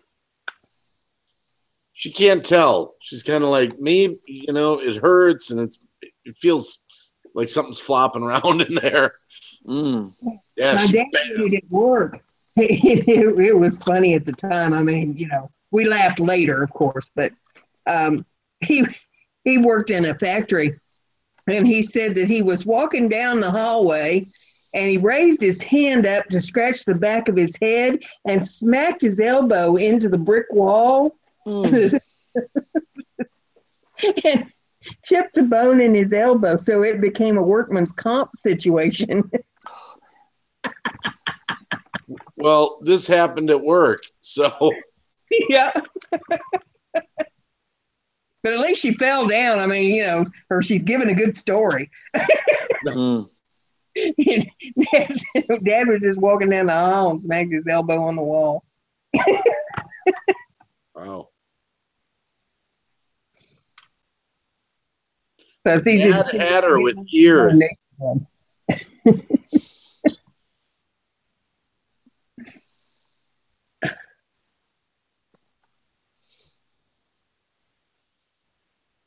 Yeah, I'd heard the term YouTube Red, but I didn't know what in the world it was or nothing about it.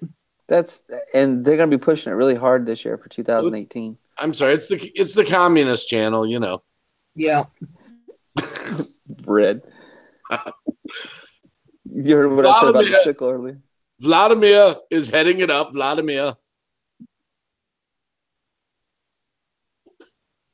He probably changed his name to Robert, didn't he? Oh, man. Vlad. I went there. Putin's actually supposed to be like one of the richest people in the world, actually. Yeah. Hey, Green Bay? Yeah. Have you made that video that you were talking about the other day? Which one? Your shoulds video. My what? Shoulds. SHOULDS. When your shoulds are getting in the way of your happiness. Oh, the yes and no's, you mean? Yes. The desires of your ego that often conflict with your emotions of your heart kind of thing. No, I'm going to, but I had another crazy idea come to mind. I think you saw it. The suffering rap star one. Yeah. No, don't have tidy whities. I know, I saw that. I don't know.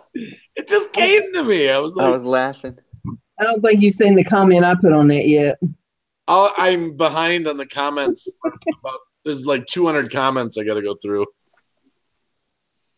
What did you say? I said, do they have lace on them?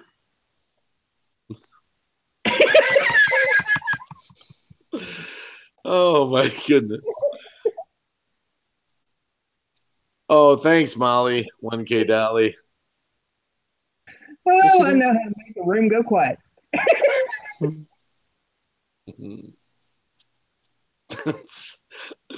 Oh my goodness.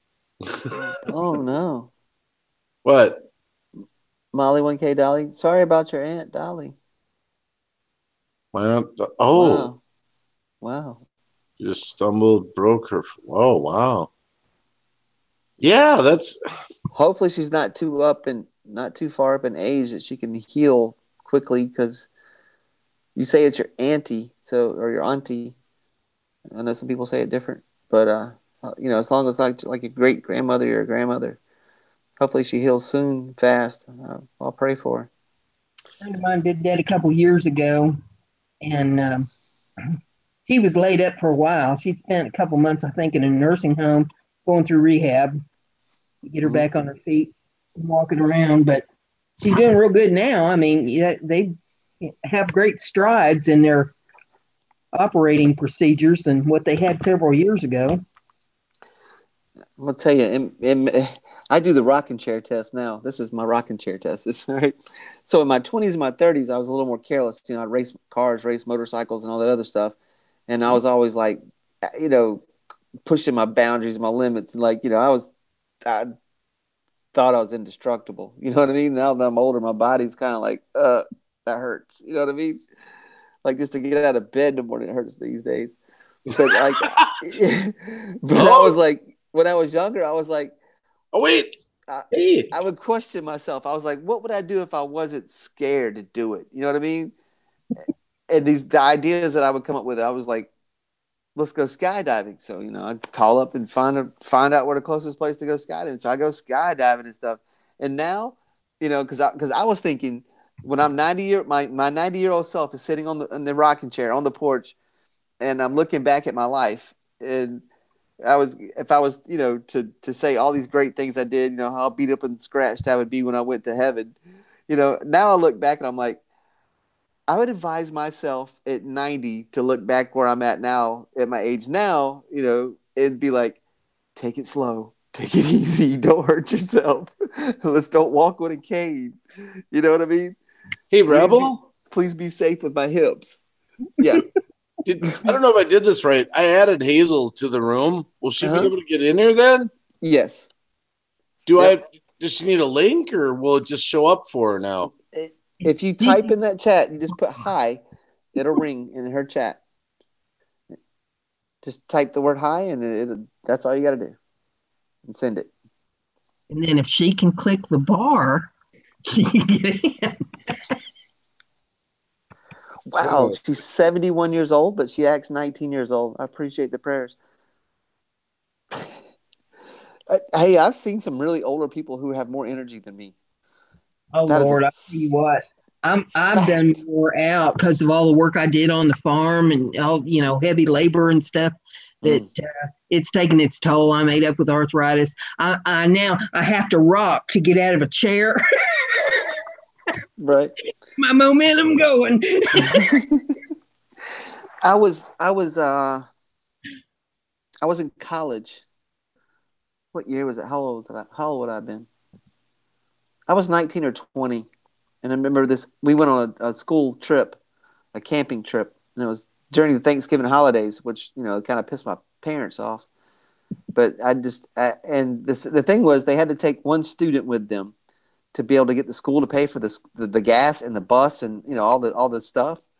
So I was the one student who could actually take off during the Thanksgiving holidays, because I was like, you know what, I got some cool teachers. This one cool teacher wants to go. Let's go. You know what I mean?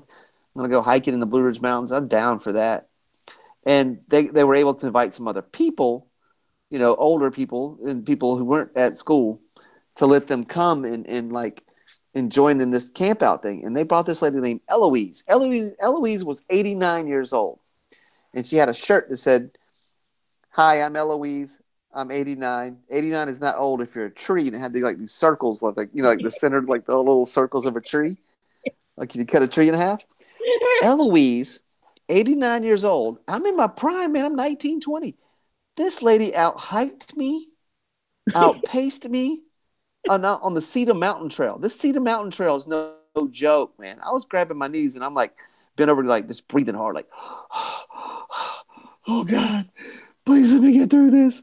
I can't wait till they stop. Eloise was like, come on, honey, let's go. Let's go. Keep up. And I was like, what the? This lady's gonna out. What the? What? I was like, man, I hoped I had that much energy when I got that old. Sweetie, I have to pack a lunch to go up to Walmart. Oh my goodness. And a drink. Call some friends. Look, if I'm not back in 3 hours, come looking for me. Oh my goodness. It's an excursion just to walk out to the mailbox and back. Wow. Yeah. My knees and ankles and hips are just tore up. My hands are cat paws. People watch my videos. My thumbs don't want to work anymore. So I say I craft with cat paws because my thumbs won't grip anything. That's how I broke my foot last fall. I was trying to move that air compressor and I grabbed onto the handle of it. I thought, oh, well, this isn't that big. I can move it. Well, that's what my brain thought. My hand had a different idea, however. Molly said her auntie is 71 and she goes to spin class with her like every week, and it's on hold now since she's fell, but she like outdoes her in spin class. The exercise bicycles you just ride in place. That's crazy. My spin class, I get dizzy from standing up too fast. The room spinning. That's right. Yeah. I made the mistake. I guess it was. It's insanity, June. I know. 6 years ago, I made the mistake of asking my girlfriend's grandmother. If we were at one of those family reception weddings, right? One of the cousins was getting married, and the grandmother was sitting there, and she was over there just bebopping. She's ready to dance, and I said, would you like to go dance? Because, why not? I'm going to ask her grandma if she wants to go dance. This lady didn't let me get off the floor for about 12 hours. Out danced me. I was sweating trying to keep up. It was not pretty. The younger of the cousins all came over and danced for a little while. I'm gonna tell you, they all went and sat down too. When I sat down, that was it. I was done. I was ready to go home. I was ready to go lay down. I was done. This lady outdanced me the whole night. Like that. Until I started having this problem with my lungs, nobody could keep up with me. Absolutely nobody. If we went out dancing, I'd be out dancing all night long. I'm that way too, and this lady outdanced me. And she's well into her 80s. Late 80s. Yeah. Yeah, my husband and I, we used to belong to a country western group, and we'd go around to country western bars all over the place and do dances. And we was in line dancing and two-stepping and all that kind of thing. And I can't even imagine doing it now because I'm just so ate up with arthritis. My mind would like to think I could, but my body has a whole other agenda. My wife's dad was a square dancer up until he was like 93. He's 97. Wow. He would go square dancing like every Saturday, man. It kept him young, I think. Yes. Yeah. Well, that's kind of one of the problems that I have. Like with Linda, I'm riddled with arthritis. I've got severe spine problems. And I just don't know when to quit. So once I get going and the endorphins get going and I've taken enough aspirin or Tylenol or whatever and I get moving, then I just kind of get jiggy with it. And then the next day or the 2 days later, I'm walking out going, oh, paying for it. Oh. My big downfall was my last job because I sat for 11 and a half years. I sat typing from anywhere 12 to 18 hours a day, 7 days a week, and no time off for good behavior. I mean, I typed all the time, and I sat and typed. So, that takes its toll on you. Yeah, it does. I once tried an office job. and me and the owner agreed that it really wasn't the kind of job for me, I would get my work done and then I'd be sat there bored. Oh, not me. I had work to do, And and I was well, I paid got my work good. done. I mean, as soon as, I'd come in on a morning, there'd be a stack of work, and I'd get it done, and then I'd be sitting there waiting for the next stack to come. And I'm flipping pencils up into the tile, Mine was or I'm constant. It knocking wasn't any stuff over different. at people on the opposite table. It's like, let's have a ping pong with some. Yeah, I couldn't. I have to be constant. I have to be on the move. I can't sit. Well, there wasn't any dead time though. I worked all the time. I typed, and that's what ate up my thumb, is all the typing that I did. And the arthritis is in this Yeah, in that joint. Yeah, you made. on both hands, and that Mhm. part just doesn't even want to bend anymore. And so you can't grip anything. Even holding a pen for any length of time hurts. Yeah. And Did you take there's no strength to my thumbs at all. Did you So take typing in school? yes, Me too. 2 I was years. horrible. I was absolutely horrible in school. If my typing teacher would know now how fast I could type, she'd probably spin in her grave. I'm sure she's got to be by now. But yeah, I was miserable in school with typing, I and loved it. I liked it. But back then, now keep in mind, we didn't have keyboards like what we have I today. know. I know. That's what I'm saying. An actual typewriter. Yeah, we had Underwood typewriters. Mhm. Right. I And, think we had IBMs. and you see them in the antique malls now. We didn't even have IBMs. These were the old black Underwood Yeah. typewriters where the keys are right. Oh Lord. Yeah. And that's what we had to type on, and I was horrible at it. But as time changed, I had a lot of different jobs over the years, and after my husband passed away, I was just falling apart trying to do the farm work. It was just too much on me to try to do by myself. So I decided it was time to get another job, give me something that wouldn't be quite so hard on me. And I fell into the job of doing the research. And it was a good job. It paid me extremely well. I was paid by the job. So, it wasn't punching a clock. You had to stay busy to make the check. Right. So I stayed busy, and I took on, at the top, I was at 63 counties that I covered. And I covered most of Indiana and part of Ohio. So I was either driving or I was typing. Right. But either way, I was sitting, and there was not any movement to this. So that's what took its toll on me. And as a result of having to, be paid by the job that I did, I learned to be fast with typing. Mm-hmm. That makes two of us. I couldn't tell you how many keyboards I smoked. I'd be sitting in a courthouse typing, and the smoke would actually come out of the keyboard on my computers.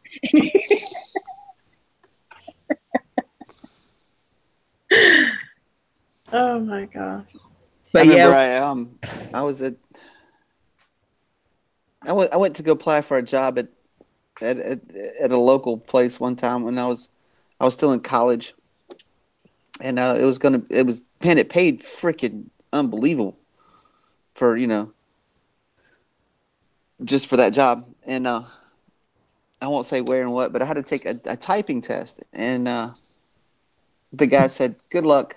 He said, "We've never had a male ever pass in the history of our company."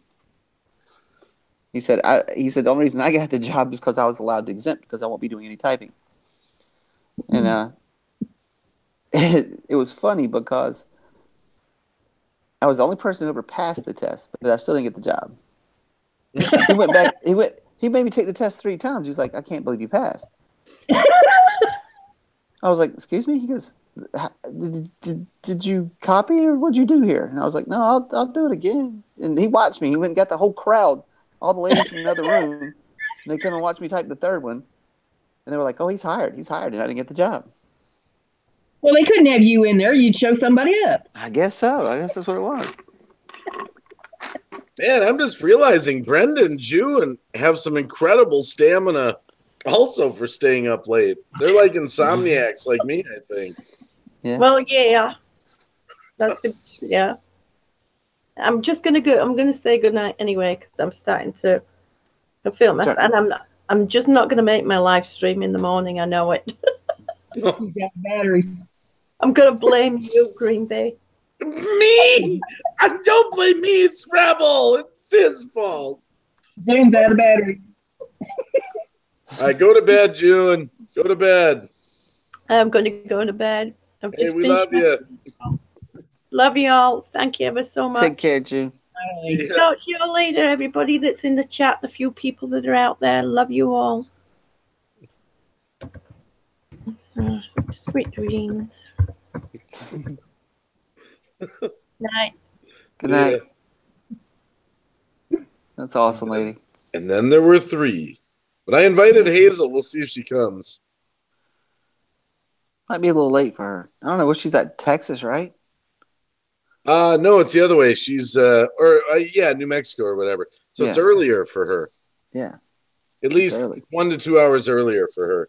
Yeah.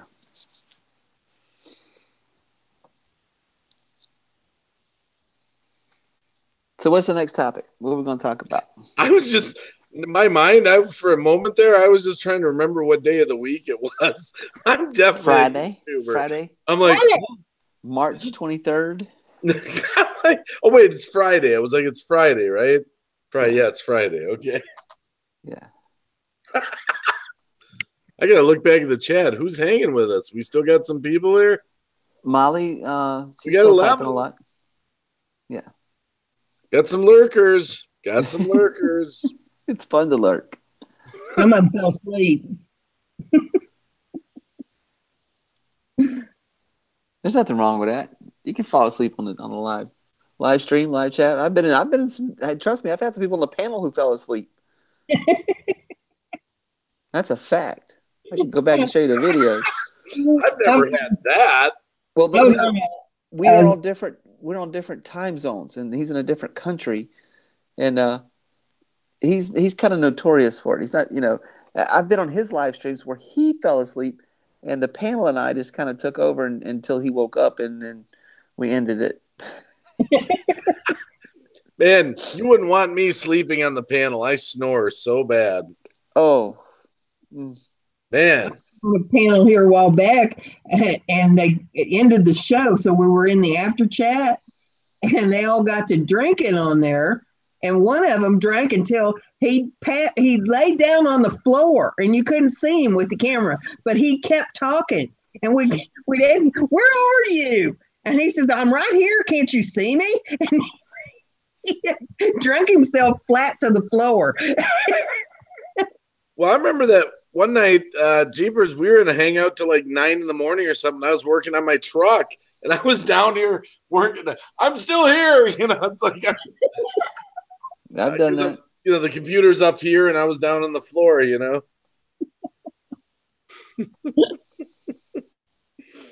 like Mario waving your wrench up there. It was hilarious. Road King would come into the chat and some other. Wacky. Hazel just commented in the chat. If you tell Hazel to come in, she just commented in the chat there. She did? Hazel's did? Mm-hmm. Oh, I haven't. Wait, let me put it on live chat just to make sure, too, that Not in the hangout. In the hangout. Oh, in the hangout. Mm-hmm. Okay. In the hangout. In that one. I've got so many windows open. Oh, my goodness. Oh, it says Hazel's joining. Okay. Well, we'll see. She'll get up here. Let's see. I don't know if I should. Okay, should I close that? Let's see. Trying to thin out. Uh-oh. We're going to go ahead and say bye now.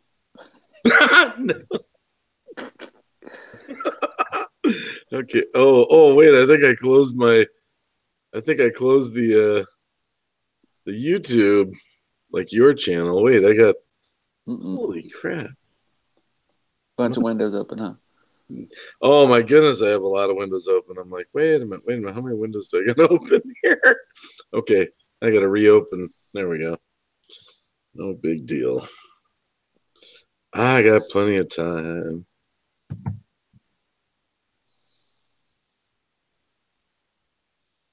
chilling with some awesome YouTubers.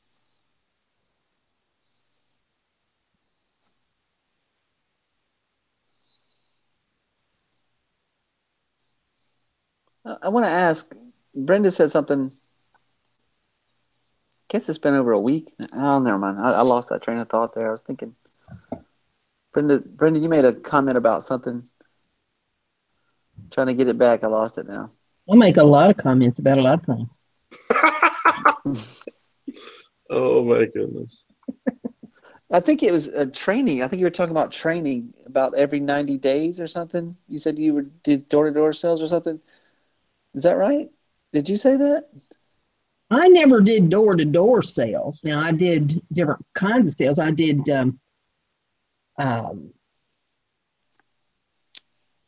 retail sales. And at one time, I was a welcome wagon hostess. So I sold the service that we offered to the local businesses, and then I represented the businesses to the public. But I had my own retail store at one time. Was it you that said that someone taught you, it was some kind of class, that the problems that you're worried about, they'll be okay in 90 days, and every 90 days they keep changing? But how did you word that? That was motivational course that I was in.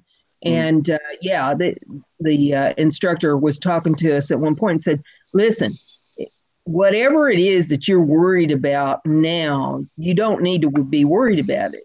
Yeah. And we're all just kind of sitting there, like, what do you mean we don't need to be worried about it? And he says, okay, think back 90 days ago. Yeah. What was you worried about 90 days ago? Is it a problem now? And it was pretty much, well, no. And he says, well, whatever it is you're worried about now, in another 90 days, it'll be over. Right. So don't be worried about it. It's going to pass. Yeah. It shall pass. Just, keep on keeping on. Do what you have to do. But don't get yourself... stuck with me. Yeah. That stuck with me. I remember you telling that story, and it did stick with me.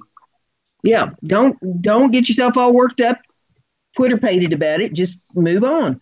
And just think, hey, this is going to be over. It'll pass. And if you watch the things that go on in the news, oh yeah, generally speaking, whatever it is that you see in the news today, 90 days, it'll be blowed over, and they'll be talking about something else entirely. Oh, yeah, I totally agree. Because I look at it in the same perspective. Like, if you were dying, would you worry about this? You know what I mean?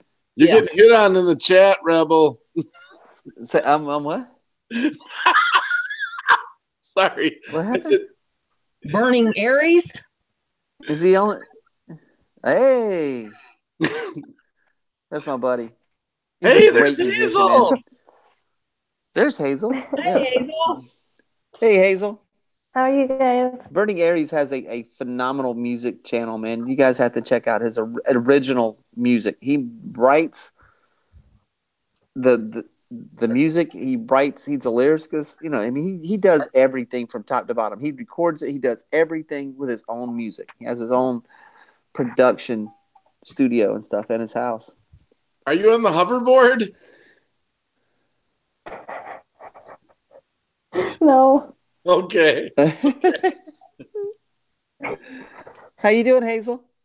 I'm good. I'm just trying to get my phone in the selfie sticky thingy. Oh, okay. Yeah, there you go. Ta-da! What did I do? Uh-oh. I did a half screener. Huh. I don't know what I did. That's weird. How did I do that? My screen's like half and half. Huh. That's interesting. We should have had Hazel's up in that earlier panel. That was huge. What? Yeah. Oh, this is my third live stream tonight, Hazel's. That's typical. I don't know how you do it because I have to sleep at night. Energizer Bunny.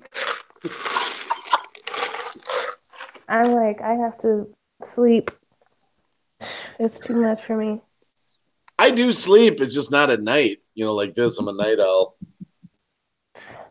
I can't sleep during the day. I feel like I don't know, too much, like, I feel like I missed out on everything when if I'm not up during the day. I know. That sleep thing's overrated. I love it, but it's just overrated. I'll get all It's the too sleep I hard. need when I die. It's too hard though when you have kids, Yep. especially when you have kids. So. Amen.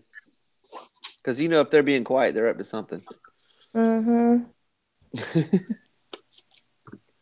So how you guys doing? Doing good. Did you see the I like chat your there, I Molly? like your 1K little Dolly. bunny ears. Hazel, did you see the chat? Molly 1K Dolly says hello. I keep asking Green Bay for the link to your channel, and he's not giving it to me. So I just joined the Hangouts. Well, you're on the channel. You're on the live stream. Oh, I know, but I don't know.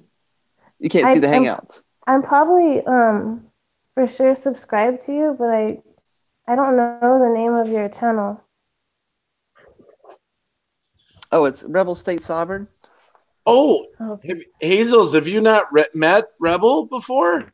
Yes. I think so. Once, I think. Oh, I didn't even think of met me that. a couple times, but we met on some other channels, and then I came over to quite a few of your live streams and stuff. Let's see. If Green Bay would send me a link. There's a link in there. It's a Hangouts link. Oh. Right. Well, I'll put a link to my channel in there when this is over. I asked him a while ago. I was like, "Can you give me the link to his channel so I can check cuz I like to be like if I'm doing I'm on a live stream, I like to watch the chat but hi Molly Dolly. I love Molly Dolly. Oh, you want a link to Rebel State Sovereign's channel? Yes. Yeah. Oh, I thought you were talking about like a Hangout link or something. But I sent you a link. No. Okay, you want it in the Hangout, the link to his channel? Or I could look it up, but let me see. No, don't worry about it. We got it.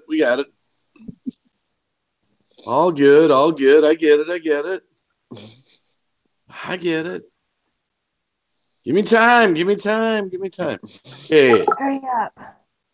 There it is. Was that his channel or the live stream? I don't know. I didn't check it out yet. I don't know. Did I give her the right, or did I just send her to the? No, that should send her to the channel, I think. Yeah, I'm subscribed. My dogs have woke up and they're wanting to go outside, so I better let them out before they have a fit back there. And it's been fun. Thank y'all for inviting me. Thank you for coming. Bye, Brenda. Thank you, Brenda. Say good night to that sexy rebel. And we'll see y'all later. You have a good time. You too, Brenda. See ya. Catch up with you later, Brenda. I'm looking for something. Just hold on a sec here. It's driving me nuts. Hazel, how's your day been today? Ask her how her day is. Yeah, I went to Red Lobster today. Ooh. It was pretty cool. Yeah, I went to Red Lobster and I pigged out. I usually don't. I'm really bad about eating my food. So it's funny how when I eat at Red Lobster, I will almost finish my food. But if I eat anywhere else, I don't ever finish my food. So I'm really bad about finishing my food. What'd you have to eat there? It was like the little combination. It was salmon and lobster tail with a baked potato. That sounds delicious. I can't eat it. And they asked me if I wanted a salad or something. I was like, that's already too much. No, thank you. I was like, so I made sure I didn't ruin my appetite on appetizers because I always do that. I have the shellfish allergy. I can't do shellfish. You have the shellfish. I can't do crab. No lobster. No crab. Oh man. No shrimp. I couldn't do it. There's no way.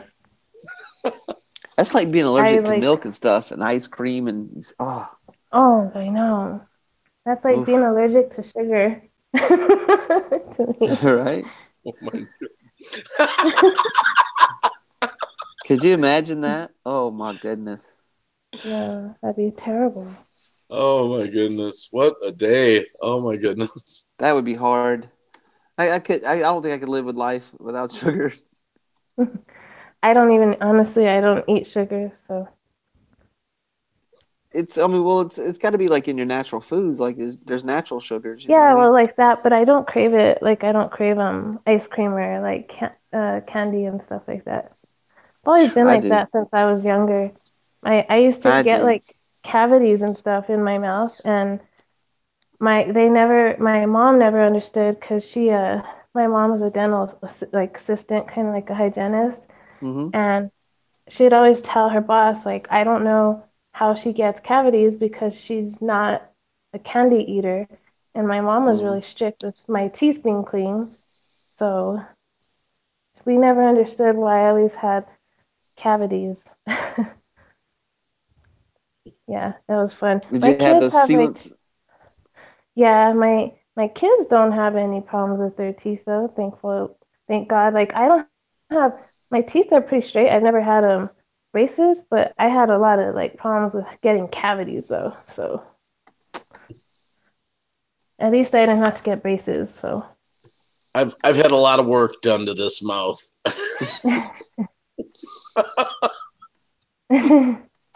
yeah, I never really I was grateful with the straight teeth, but not grateful with not having to have. I used to get toothaches, and it was so terrible. I They're remember, horrible. They're horrible. yeah, I would have to have my tooth pulled out, and it was so bad. I've got 3 that I lost in the very back.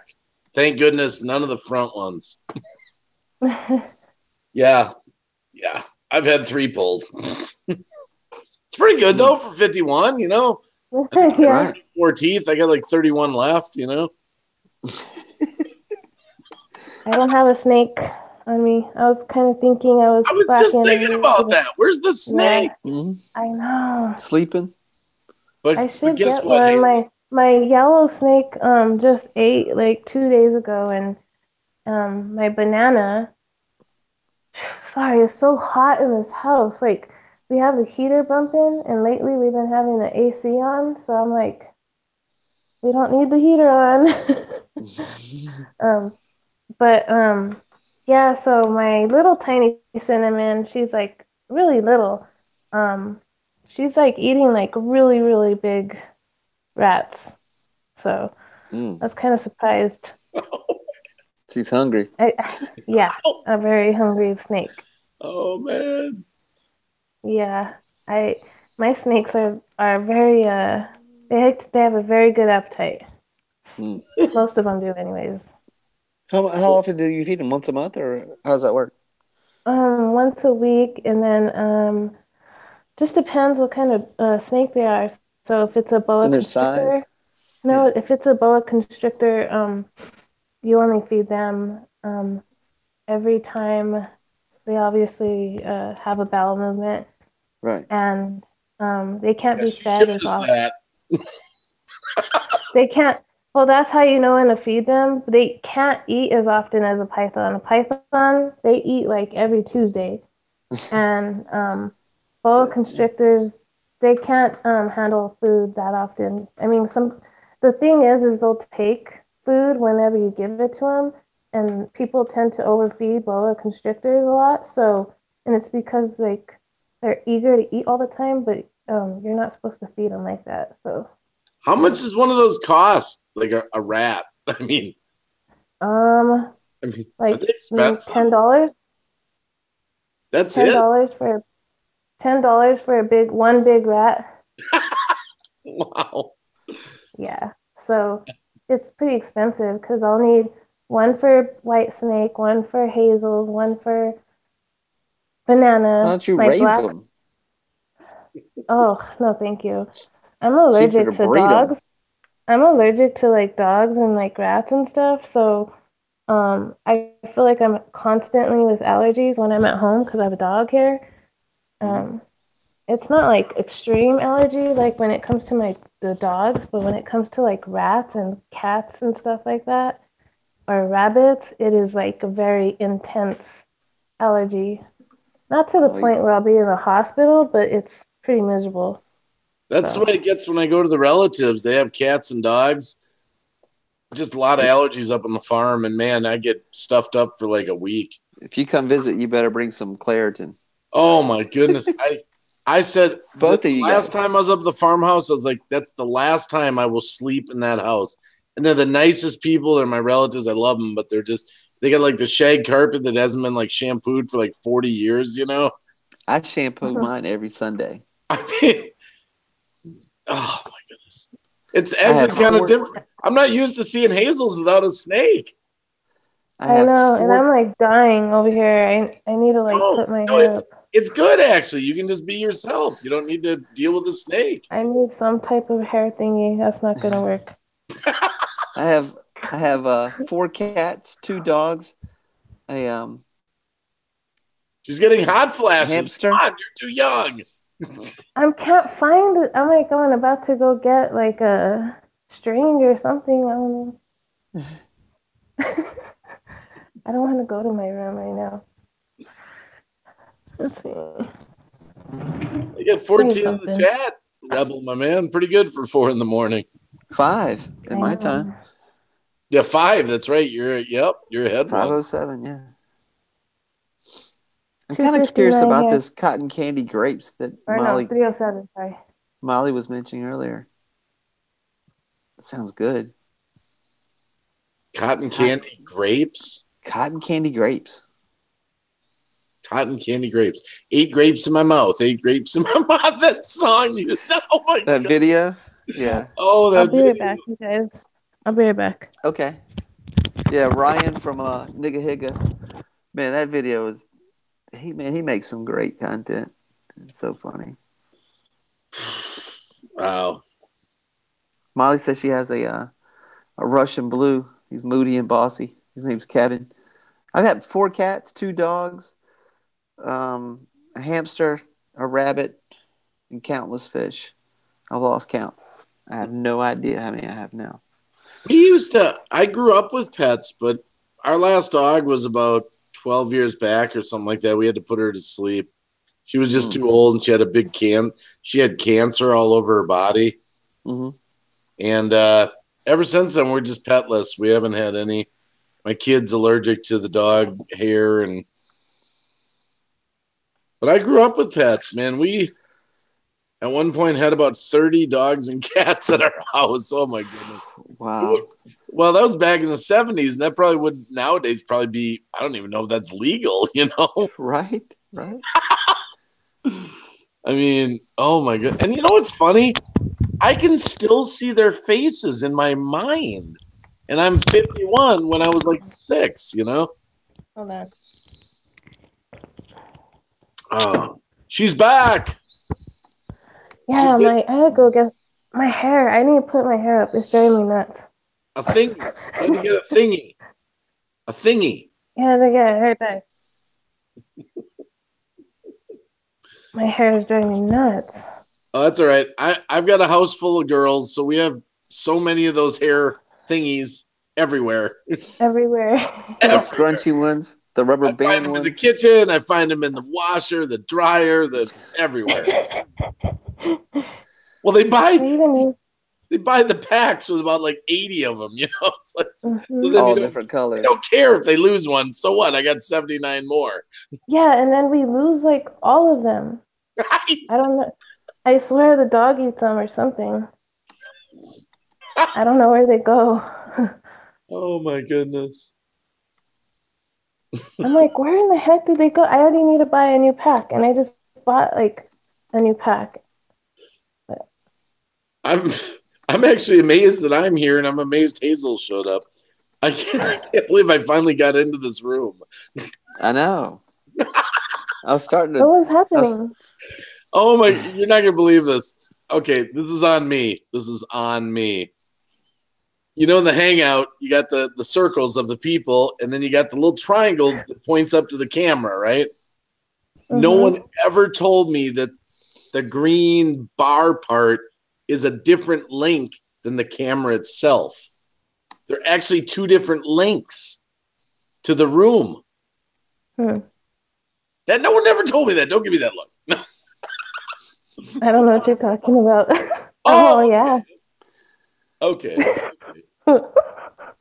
Okay, then I don't feel stupid. I don't know what you're talking about.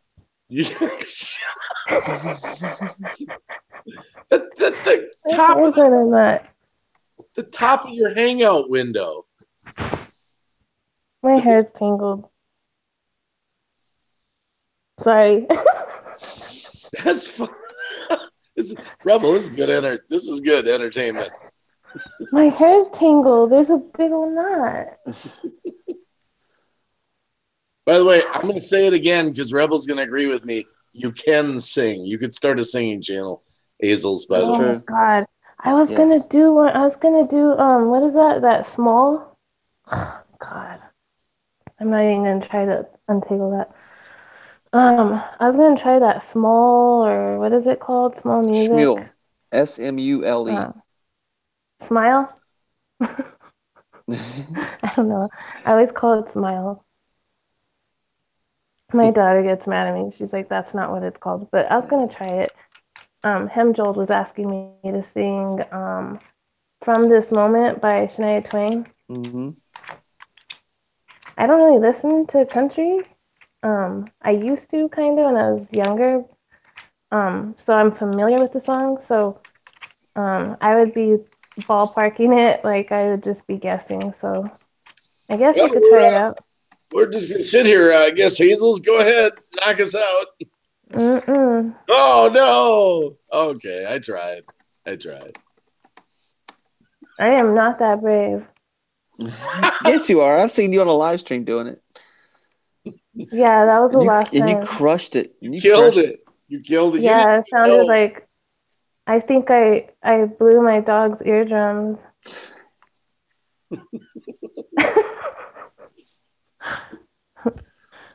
That's why my dog, every time I sing, my dog's all, oh, I'm like, he's like, shut up, man. That's not what he's saying. He's saying you need a record contract. Yeah. Yeah. We just don't speak dog. You guys don't have to be That's nice. what he's saying. I'll still No, be I'd tell you, if you couldn't sing, I'd be like, so Rebel, start a knitting channel. The reason I mentioned the hoverboard, she's got a hoverboard she goes around her living room with sometimes. Yeah. It's crazy. The light up guy. None of them are charged though. Yeah. None of them are ever charged. And I trip over them and I stub my toes on them all the time because my kids just park them wherever. And then I practically break my pinky toe on them all the time. It's pretty cool. Oh, pretty cool. Yeah, I was just thinking, boy, I love it when I break my pinky toes. It's great. Hey, right side of Floyd's in there. Holy cow. I know you guys are jealous. Yep. Yeah, and then my kids, one time my son left, what was it? He left a little like car or whatever, like a little truck car or whatever, and he left it on the stairs, and because we had stairs, and I stepped on it and I rolled all the way down the stairs, and then I got slip discs. Wow. That was really cool too. Oh, yeah, I was just thinking that, when people fall down the stairs. Wow, love it. Do it again. I'm sorry. Sorry. My hair is tangled. It's like, ouch. I'm having hair issues.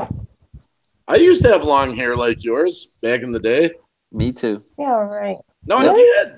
I did. I had really, really long hair. I got pictures to prove it. Yeah, I might have. I had a bunch of hair ties I used to keep with me.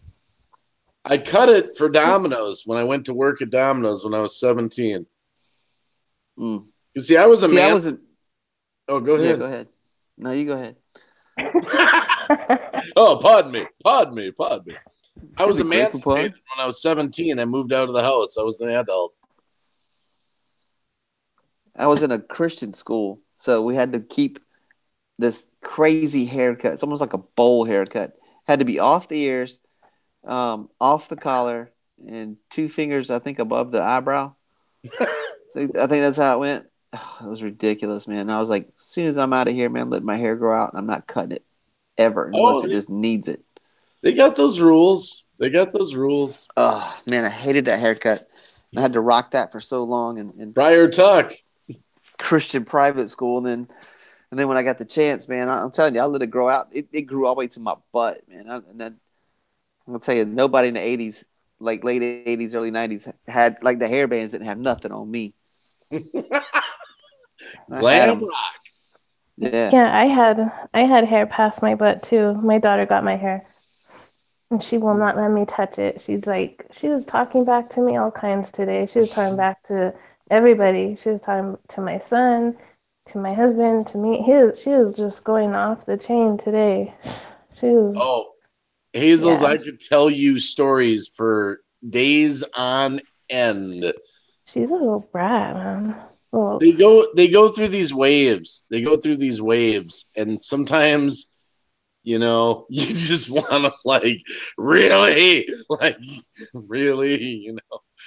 My daughter, oh my goodness, there were times where she was, oh my goodness, just like, I know what you're going through. I got 5 kids I raised, you know. My daughter's been like a brat. And then it sucks because I deal with her all day long, so I start losing my patience with her. And then my husband gets home and he starts all like getting defensive over her, and he's like, leave her alone. And I'm like, she's been like this all day. And he's like, just don't talk to her, leave her alone. And then there he is in the room with her, arguing with her, and she's talking back to him. And I'm like, see, told you. I was like, well, the thing is, you know what we're guilty of? I'm guilty of this. I went through this lots. I was guilty of not like being consistent with like an actual punishment for the, you know, being that way, you know? Yeah. It's like you try to take something away, but it's like you give back to them like 2 hours later, you know? It's like, oh, I guess we're all coochie crunch now, you know? Yeah. My daughter is bad. She's been, she don't feel bad either. She's just like, no, it's kind of like a selfishness kind of mode, you know? It's a me thing.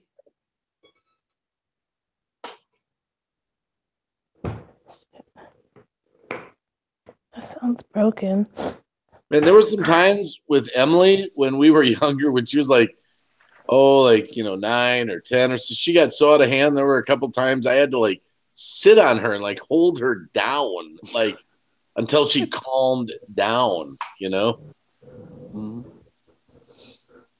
Oh, there's the hoverboard. Yeah. Yeah, I know. She's riding a hoverboard, Rebel. Yeah. It's fun. I know. It's crazy how that looks visually. Molly said that she was asking if we had mullets because we both had long hair back in the day. I'm like, no, I would never rock a mullet. No. I never had a mullet, man. I just had scraggly long, as long as I could grow it, you know. Me too. It was straight. It was like Hazel's hair. My hair's like hair. My hair is like really fine and really thin and like super, super soft. It's like rabbit soft. It's crazy.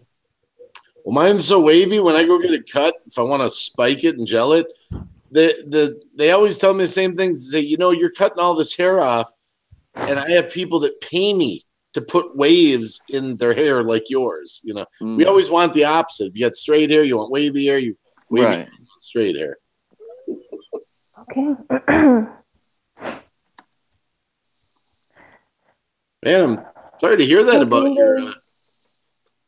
I have to go. It's like kind of late, but I have to be waking up soon with the kids and stuff. So I enjoyed getting on the panel and stuff for a little while. Yeah, I'm sorry I didn't invite you to the other panel earlier. That was big. We had like 8 or 9 people on there. And I didn't know. I should have thought of that. I will next time. I promise. I promise I won't forget to invite you. I know you're busy a lot sometimes, though. You know. Yeah. What time is it where you're at? All right. It's 3:20 20? something. Yeah. Okay. But I have to wake up in like 3 or 4 hours. About 4 hours. But Thanks all for right, you coming. guys. Well, thanks for having me. I know it's like I only got on for a second, but I'm glad you maybe came. next time. Don't worry. All right. Definitely. Well. All right. Well, you guys take care. See ya. My dear. All right. Bye. Yep.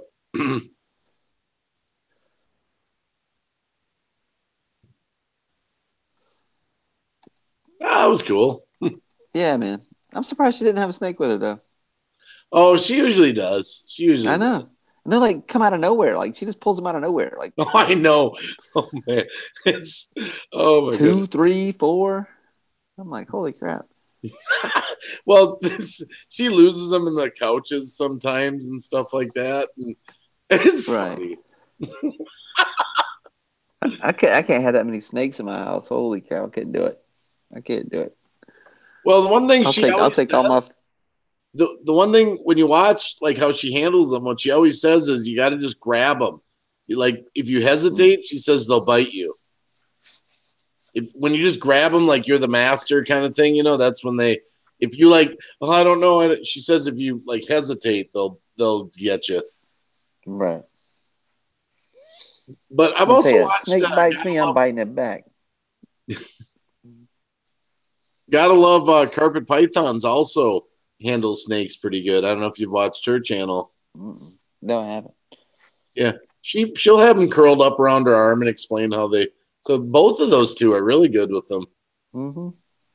She just sticks them on her head, all around her face. Don't bite her in the eye or nothing. I'm like, man, I'm like, mm-mm. That's funny. Telling you. What you're, yeah. Because the night, remember the live stream, she just grabbed it and stuck one on her head, and it was a little small one. Oh It was yeah. all wrapped around, and it looked Oh like, and it was yeah. sitting up just like what you'd see in Egypt and stuff. And I And was like, man, that thing would bite me in the eye or the face, man. That would be it. she I'd has have a. no fear of these snakes. None. Well, it's not a fear. I mean, it's just like I'm more cautious at my age. You know what I mean? Like, it's not a fear of like losing my eyesight. It's more like I'm not. I need that left eye. You know what I mean? I'm gonna want that in 10 years. You know what I mean? I mean, it's her Crazy thing. thing. She just loves them. I've never Hey, really yeah. asked her. I got to ask her how she got started with them. You know. Yeah, I don't do snakes and stuff like that, but other wild big animals, furry animals, and I connect like you don't even know, man. Like it's crazy. Like you have those like horse whisperers and stuff. You know what I mean? Like you've heard that term, right? Green Bay. Sorry, I was just doing a quick yawn there. That's The horse, contagious. the horse whisperer. Yeah, you've heard of people like horse whisperers and stuff. Like any fur animal, wild or not wild, like they're just down with me. I don't understand it. Like I just put off like this scent or vibe. They're like, yo, this dude's cool. I'm gonna come over here and hang out with him. I'm gonna tell you, I've had wolves, wild wolves, come up to me. Coyotes, like every like thing, bears, everything. And I'm like in my head, like, hey, what's up, buddy? And then like 10 seconds later, I'm like, he could have killed me. Like what was that? Oh man, what was that? Yeah. And I was just like, oh, come here, little fella. Let me rub you. You know what I mean? Black bears, like it's man, I got some ridiculous stories and some, growing up as a kid. You know what I mean? And still today. Well, my wife, her dad had a game farm, so she grew up with that kind of stuff. And I've been to like I used to go deliver Christmas trees. We used to do this little Christmas tree hustle thing. And there's a tiger's preserve here. And if you work there, you live there. If you live there, you bond with an animal, whatever it may be, and you're not allowed to have a social life. Like if you're there, you're dedicated at least 4 or 5 years of raising that animal and becoming that animal's friend. Whether it's a wolf, because they've got packs of wolves there. They've got packs of lions, tigers, all kind of stuff. They got a liger, half tiger, half lion. No kidding. We're losing Molly 1K Dolly. I didn't see. Oh yeah. Okay. Nice hanging with you, Molly 1K. Take care, Molly.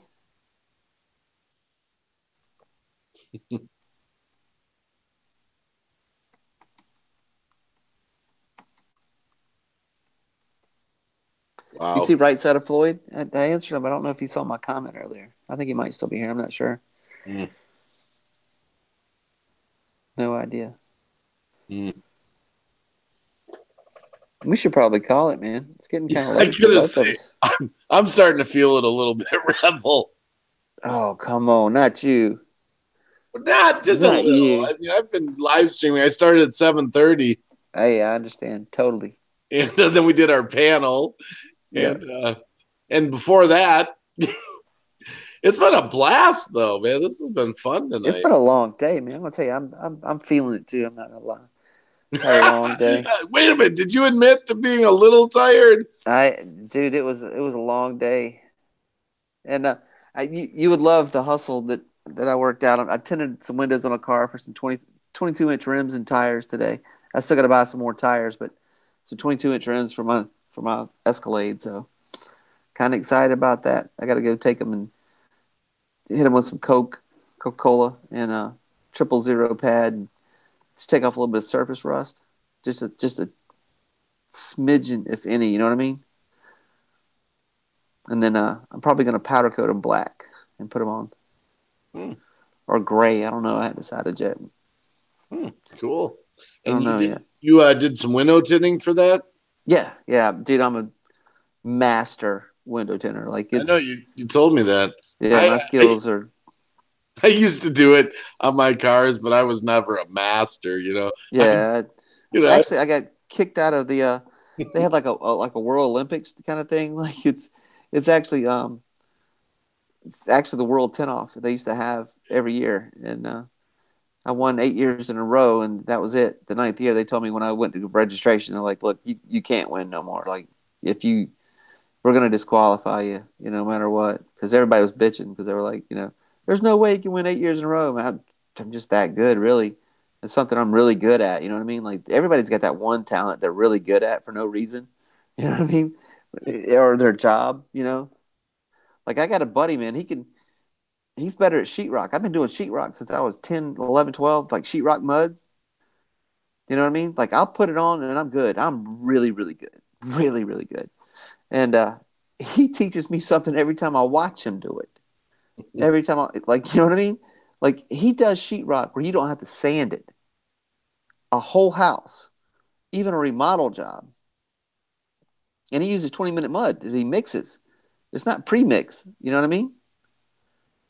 So the consistency is going to be a little different each batch.